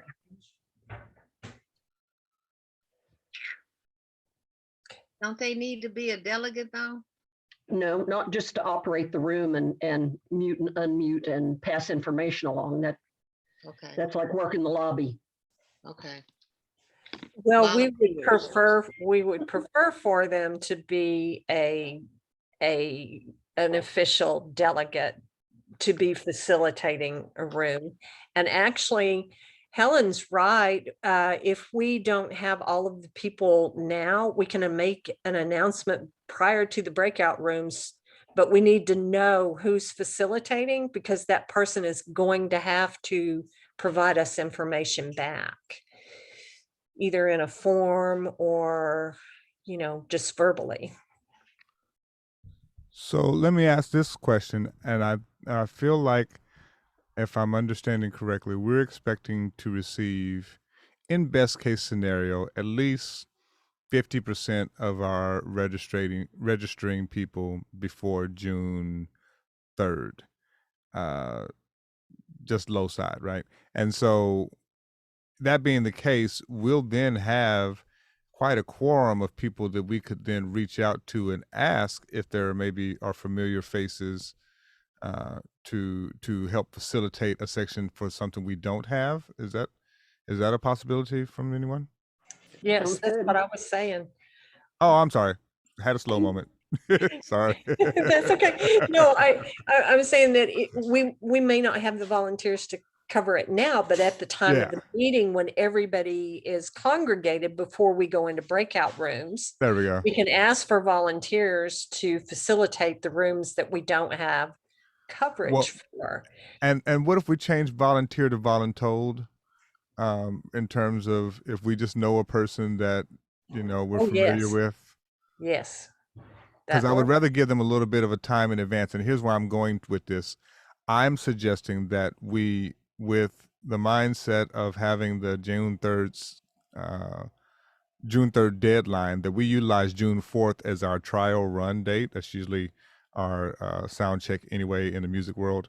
So the day before, June 4th, at a time that's amenable to all parties available, we do a test run of the convention. At which point, then we would bring those voluntold people into the fray and put them in their breakout rooms, make certain they're good with whatever is needed in that room, check with our ASL persons, tell them which room they're going to need to be with, make certain our registration looks good. Tina and Barbara feel good with allocating the breakout rooms, because we will need to set those up the day before. In that, speaking of which, in that registration, I feel like Zoom identification may be important. Here's why I'm saying that, because when we get them signed into Zoom that day, we really are going, Tina and Barbara are going to, at the start of the meeting, have to begin to look at the participants list and start allocating rooms. I'll help them with it, but from the start of the meeting, when they see Jane Doe and John Smith, they got to say Jane Doe goes to room 1 and John Smith goes to room 4. And that happens while we're doing preliminary stuff. So Correct. That is true. And that's why I recruited Tina, because I'm going to need some help. Oh, hush, baby. yeah. So there's a workflow to be done the day before in our prep work, and there's a workflow to be done live the day of with breakout rooms and voting natures and things. So June 4th, whatever time works best for the largest group of people, we can put that in the chat or in the email. Actually, put that in that group message on Facebook. People can look at their schedules and get back with us.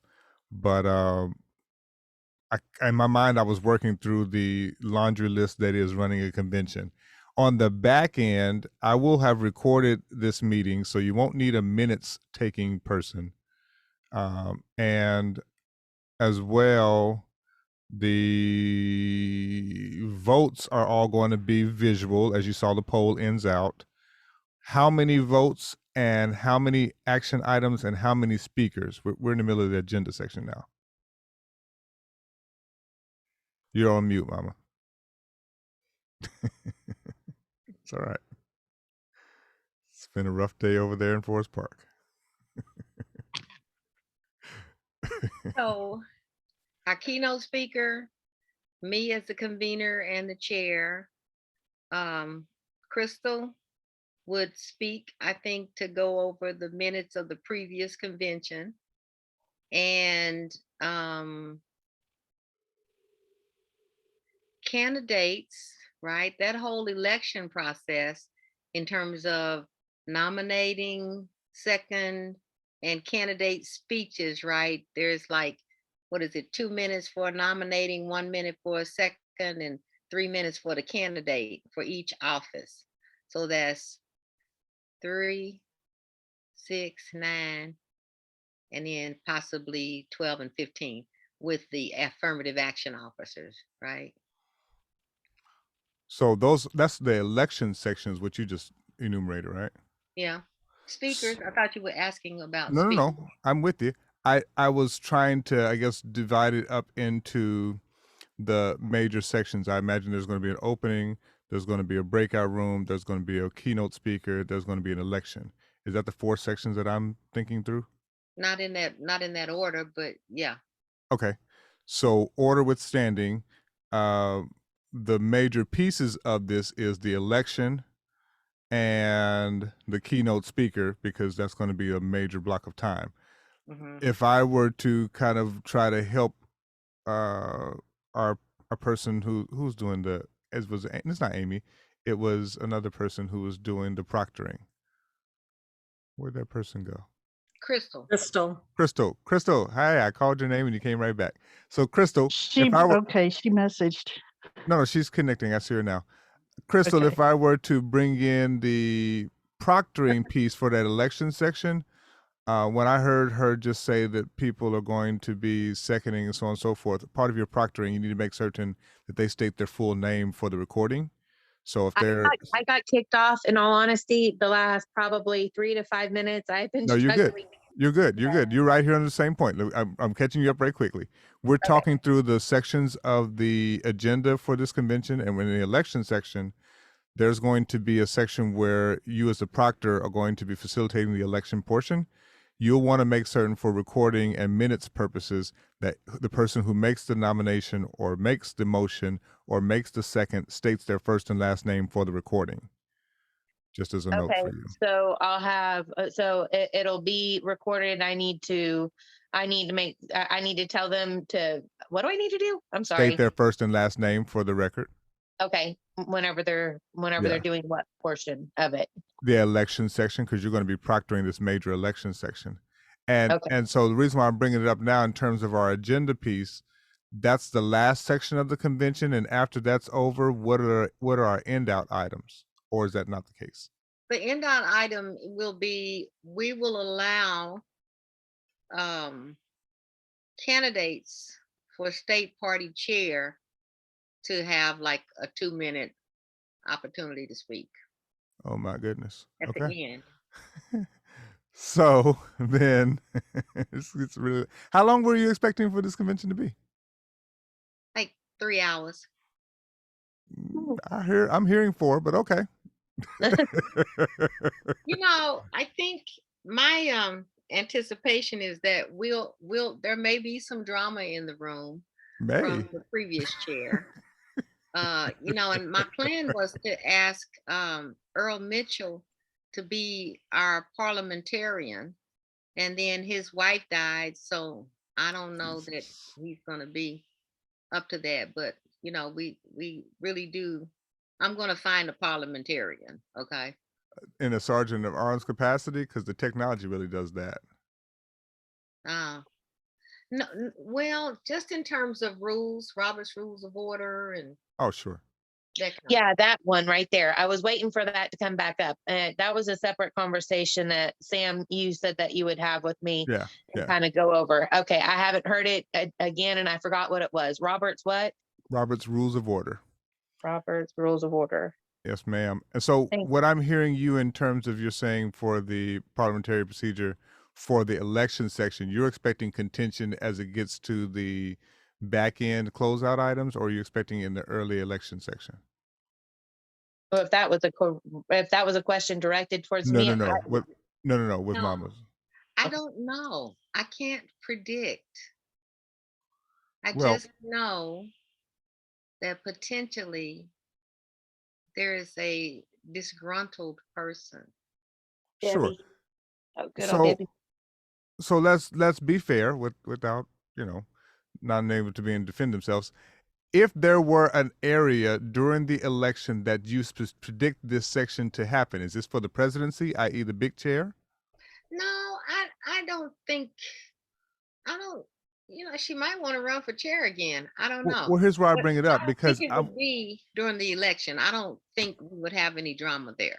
I was bringing it up because I think you introduced into the last section a section for people to speak 2 minutes regarding their candidacy. Did I hear you say that correctly? For state party chair, yes. So that's only 2 candidates or 7 candidates That's 3 people. that are possible chairs. 3 people are running for chair. And then we'll vote on them after their speeches? No, they vote on them at the state convention on July. Oh, the so they're just 11th. politicking right now. They're Nothing just, to. campaign. Oh, okay, that's simple. Sorry. We're good. Yep. Okay. Well, within the 4-hour time span, before our June 4th meeting, would we suggest 2 more follow-ups of these meetings? Because we've got long in the tooth tonight. Yeah, I think that would be good. once either the website is launched or we put the link in Facebook and we put it on the Democratic Party. I think once we have everything out there and people are now available to start signing up, I think we should touch base one more time. So June 26th is next week, Wednesday. May 26th. Sorry, correct. May 26th is next week, Wednesday. Does that work? And will we by then have finished the registration form and launched the website and found our remaining people who need to be on this call that weren't able to make it tonight? Yep. So May 26th, I'll send out a news. Is that okay? I just said yes for me. I'm sorry. And I lied because I got a 6:30 on May the 26th. And I'll forego my water aerobics on Thursday the 27th. So anytime the evening of Thursday the 27th would work. I just have a commitment at 6:30 on the 26th. So does anyone have any conflict with the body of May 27th? No conflicts? I see Amy. I have a prior obligation for that evening. Okay. Are we talking about an evening or a daytime meeting? What works best? Well, I have 1 p.m. Zoom on the 26th, and I'm thinking about attending Bernice's memorial service on the 27th. Oh, that's when her service is. Yes. Oh, I didn't know. Okay. Well, and if we can talk earlier in the day, I'm clear from any time till 4 to 6:30. I'm free. What day are we discussing, ladies? Wednesday the 26th. Yeah, I'll be through by evening. On the 26th. Yes. So for 7 o'clock? I can do Wednesday the 26th, pending I mean, I'm gonna get this job up, but I'm not exactly sure when I'm starting. I have to go actually on Monday to Moore and pick up the equipment, I think. But anyway, so pending I'm not working, I'll be available Wednesday evening. Can I suggest 8 o'clock if that's not too late? That works on my end. Yeah, that's okay. That works for me. 8 o'clock on Wednesday? Is that what I heard? Okay. Yeah, the 26th. Setting the Zoom link up now. And we're expecting to be looking at, I guess, more progressed or completed registration and link added and website and or Facebook information readily available by that date. Everything. If Okay. now again, not to stress the two, Tina and Barbara, but you know, if that's an accomplishable task or if there's help needed, by all means, speak now so we can assign. That's what I'm trying to clarify what our expectations are and kind of like our deadlines in order to make this successful. Yeah. Okay, so that pressure is on Tina, have nothing to do with the website.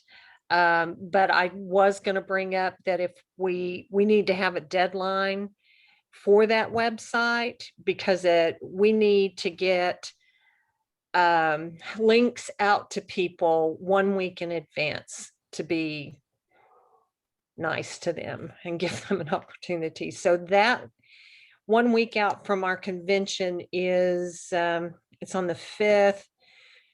By the 29th. The 28th. Well, yeah, I was going to say 29th is our deadline, but the 28th is when we need to get the email out. That no gives later than. No, yeah, no later than.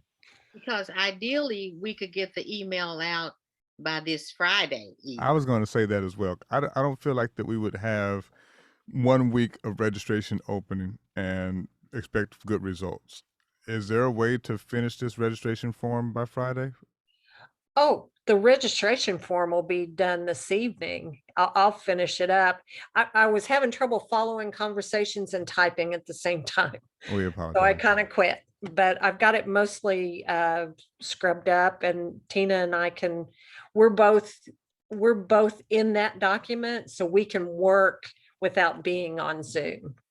So then that's, The collection of the databases that we have available can have direct correspondence as soon as tomorrow. Right?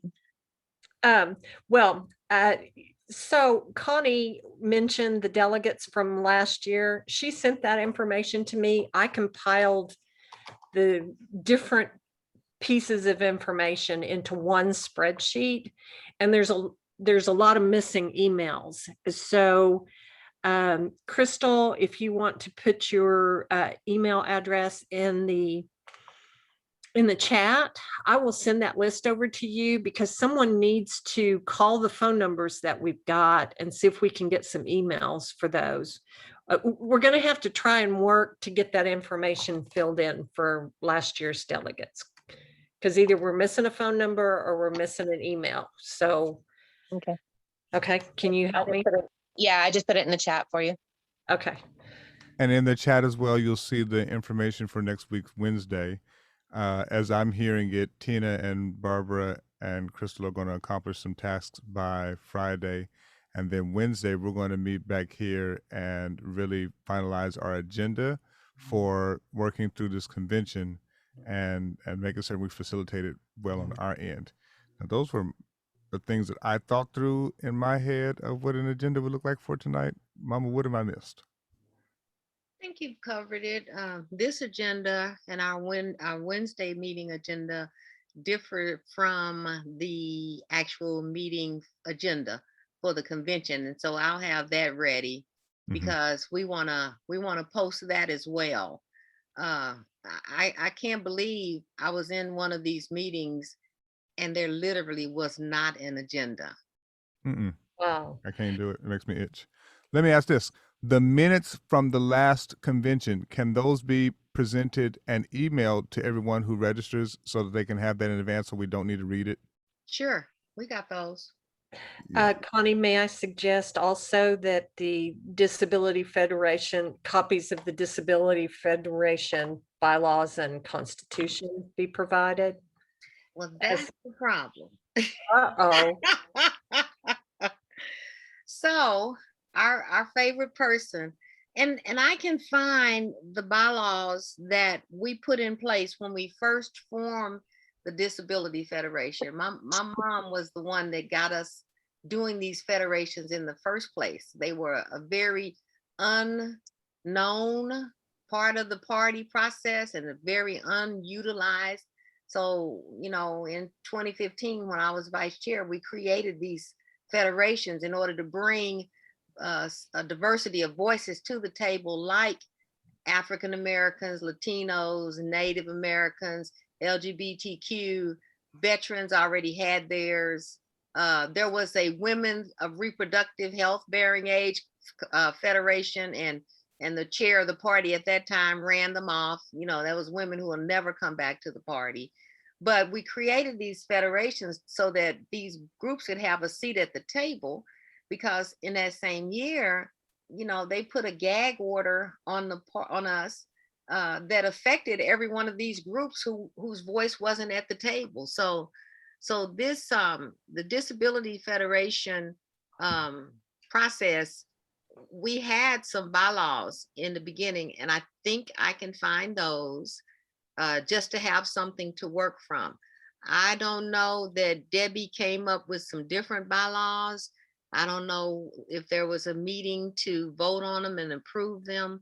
I'll try to do the research in the meantime, but I just don't have a lot of tolerance for dealing with Debbie.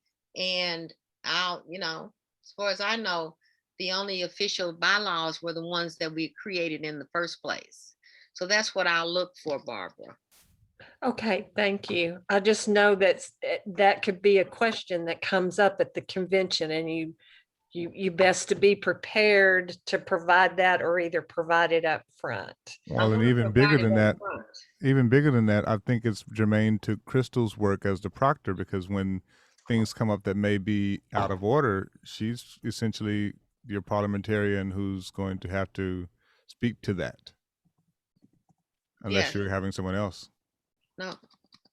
I put in the chat that if everyone could please provide your sales, so that in the event that we get live, that there's a problem, we have a backup to the backup. I mean, we're making people as a task be prepared, but if something goes wrong and someone loses Wi-Fi and things like that, it'd be great to have text and cells.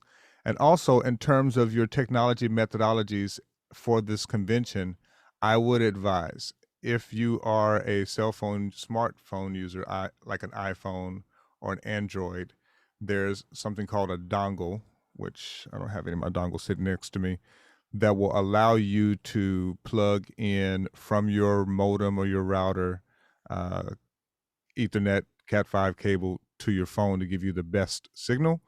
Same thing for computers. If you're utilizing a computer, you want to make sure you're in a good location with a good clean background. But the best methodology of being connected to the internet for when we are on this convention will be to have it hardwired. And by hardwire, I mean plugging into your modem and being close to that modem, or being connected via that modem to a connection to your computer or phone. So Yeah, if you need help with that, I can talk you through it, but let me know.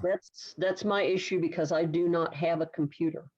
Gotcha. So for your purposes, Yeah. you can grab one of these little dongles. There may be 10, 15, max $20 dongles, and they'll just be something that connects to your phone, and you'll plug in your Ethernet cable from your computer into it. I don't have that Oh, you don't have the internet at all in the house?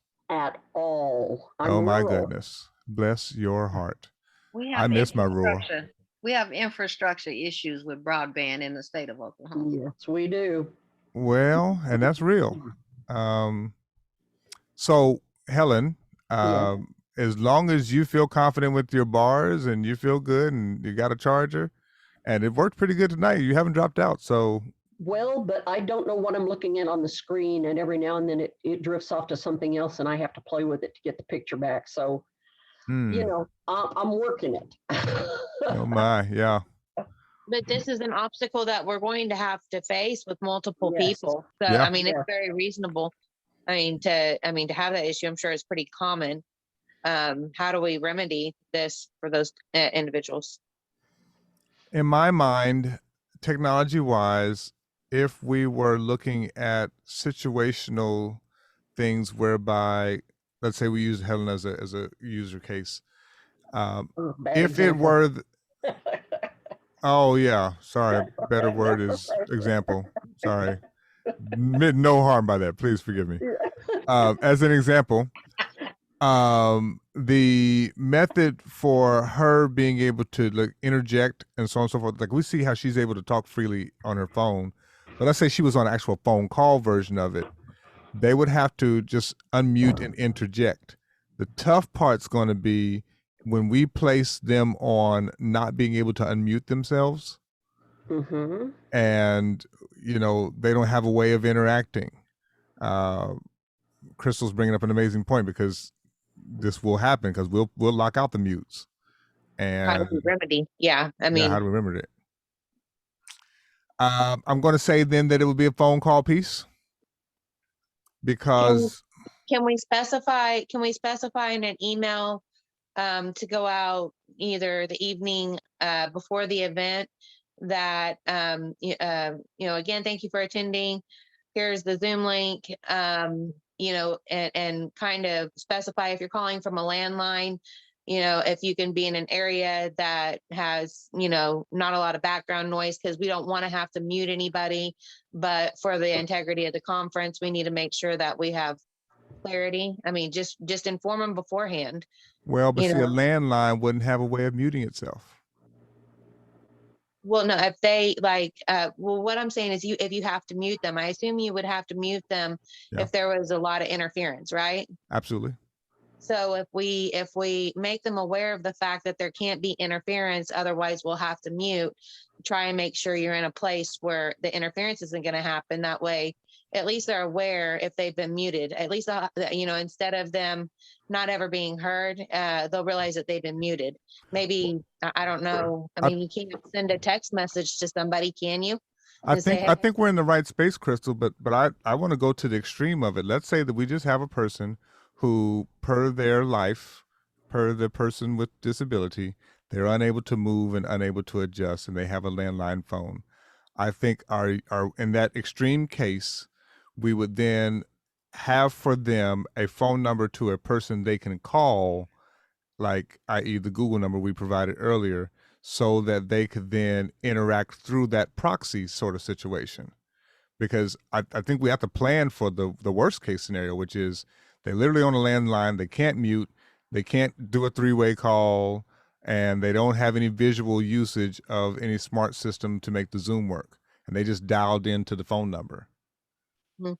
So for them, I would think that they would then utilize our plan D and say, yeah, you're going to call the Google number and talk to that person when you need to interact. Yeah, I just don't know. I mean, it would be nice that, if you could just, hey, if you find yourself muted, press 5 and, to enter back into the conversation or Oh, something. yeah, I Wouldn't it wonder be how it nice? works. I've never Yeah, tested it, but I get what you're saying, that we got to find a way to be able to have them interact with their landline phone to get back in. right. We send them an email the night before, again, giving them the Zoom link to enter, advise them if they're calling from a landline, and the potential arises that you find yourself muted, press 5 if it's an option, or Okay. whatever, press something in order to enter the conversation. So then let's test that on our May 26th meeting. Okay. I think that sounds like a reasonable, Yeah. I mean, that'd be nice if it happens like that. It'd be simple. Well, and in our business planning world, we plan for the worst and hope for the best. Right? Okay. Well, and I appreciate it because I've been in meetings where people have been muted, they wanted to say something and they couldn't, a vote took place, they weren't counted. Mm-hmm. And I just don't want us to have any incidents of a lack of transparency. Mm-hmm. Hey guys, I know we've had a really good meeting. It's been a 3-hour meeting. I had just Yeah. one more question on, so by next week, who has been keeping head count on how many actual bodies we need and where they need to be at? Has anybody been kind of taking notes on how many heads we're going to need?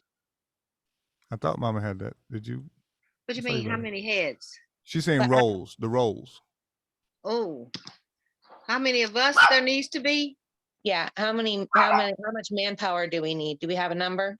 It's called staffing. Oh, my bad. It will be women. That's my pet peeve. But so we've got Okay. Tina and Barbara and Crystal in the setup, credentialing and the setup the voter rolls. And then we got the Zoom host is Sam and me. And You need one more. So is what Sam suggested, 2 co-hosts. Mm-hmm. okay. Well, who else? actually, to be clear, I believe I can make all these persons on here a co-host. Let me just test that right quick. All of our key people be co-hosts. Yeah, we'll be Okay. co-hosts. Okay. Make co-host. And then going down the line, we had 2 people to manage chat. Mm-hmm. And I can't remember. I know that we found the need for a couple more positions. Would it be to manage the breakout rooms? Yeah, it was the congressional district rooms. Okay. Yeah. So that's like 4 more people because John and I'll ask I don't know how to get John Frazier on the call on the 26th. He I'm should have not been sure. able to click on that messenger link. The link was the Zoom Today. was put right there in Messenger. He's been on Zoom before. I mean, I don't know if I've seen his face on Zoom, but I believe he's been on Zoom before. I don't get it. I'll call him and make sure. He knows how to run a TikTok, that's for sure. Wow. So do you see I've made everyone into a co-host? And so you have Helen, matter of fact, in your use case, do you see any more options now that I've made you a co-host? Does your interface change? No, I'm looking at a black screen that says I'm in safe driving mode, and it's got a big button in the middle that says you can hit it to stop speaking or hit it again to start speaking. Sure. What type of device do you use? I have an Android. Okay. And do you have the app downloaded, the Zoom app downloaded? I do. And that's what you're interfacing through right now? Yeah, now I'm looking at some faces. Oh, so you're getting more access is what you're saying, yes? Page to page just to look at. Oh, looking yeah, at- yeah, yeah, yeah, yeah. When you do that, so what happens is you'll see like on the screen, you have to kind of like swipe left to kind of see the multiple faces. Yeah, it's got little dots at the bottom I have to use to change pages. There you go. Pages. That's correct. That's correct. So, but you can see our faces now, yes? Yeah, I've got the participants' faces up now. Outstanding. So I think you're going to be in a great place. But we can't see her. So you see Yeah. your start video, Helen? If it's Yes. decent for you, I don't know if it. Yes, I've got the start video, but I do not use it. I've got tape over my cameras. Well, bless your heart, Helen. So yeah. Call me a Luddite if you want to. I don't care. It is a judgment-free space, Helen. You're good. You're good by us. It's real, Helen. It's real. I'm real close to pulling off my clothes, my damn self. Y'all see me over here fanning. Okay, well, so to our May 26th meeting, are there any other items that we would need to discuss tonight, or have we touched on everything? I just wanted to add a couple more people to Connie's list of heads that we need. Because Sam had mentioned the need for like a number to call for support, right? Mm-hmm, mm-hmm. Yep. Mm-hmm. So someone to And so hold down the fort. Tina, I believe, is creating a Google number to be assigned with her use case on an actual thing that she's gonna be using that same day. So I believe that's one, but if we wanted to have a backup to the backup is what I think Crystal is enumerating here, right? Yeah, I just knew that, or I just thought it was discussed that we needed a number to call and someone to kind of man the number, excuse me, Connie. To be on standby with the number. So yeah, Right, that's what right. Tina is going to be doing, as I last remember, that as an action item. Okay. And I'm good. That Carrie Kaiser Tuck was on the call or previously, so she's CD1, and I'll talk to her about staff in the CD1 breakout room. Tina, we're certainly praying for you and your son. That's totally understandable. Amen. Wow. All Yeah. minds clear? I believe so. Thank you all for your time. Thank you. Thanks, everybody. Everyone Wait have- just a minute. Wait, Hey, just- how do has you save everybody the put chat? their number and email in the chat? I actually going And- to take the chat and put it on to that Facebook message. Okay, Yes, thank so, you. yeah, I wanted to save it before we got everybody done. What? How do you do that? So the Well, host, the three little dots over there, no one, host only, participants. Huh? Oh, okay. Save the chat. Why is it because I'm a co-host? Dropbox. I made you a co-host. Does that help you or does that hinder you? Well, it just makes it new and different. Oh, there it is. Okay. Sorry, had a moment. All right. I got it saved. We're all good. Outstanding. It's been a lovely evening. Thank you, everybody. Thank All you right. all. Have a Thanks, good night. everybody. All All right. right. Y'all have Bye-bye. a good night. Thank you, All right. Sam. You're quite welcome. Nice meeting everyone. Thank you, Sam. Bye. Great man. Great. Bye. Good night.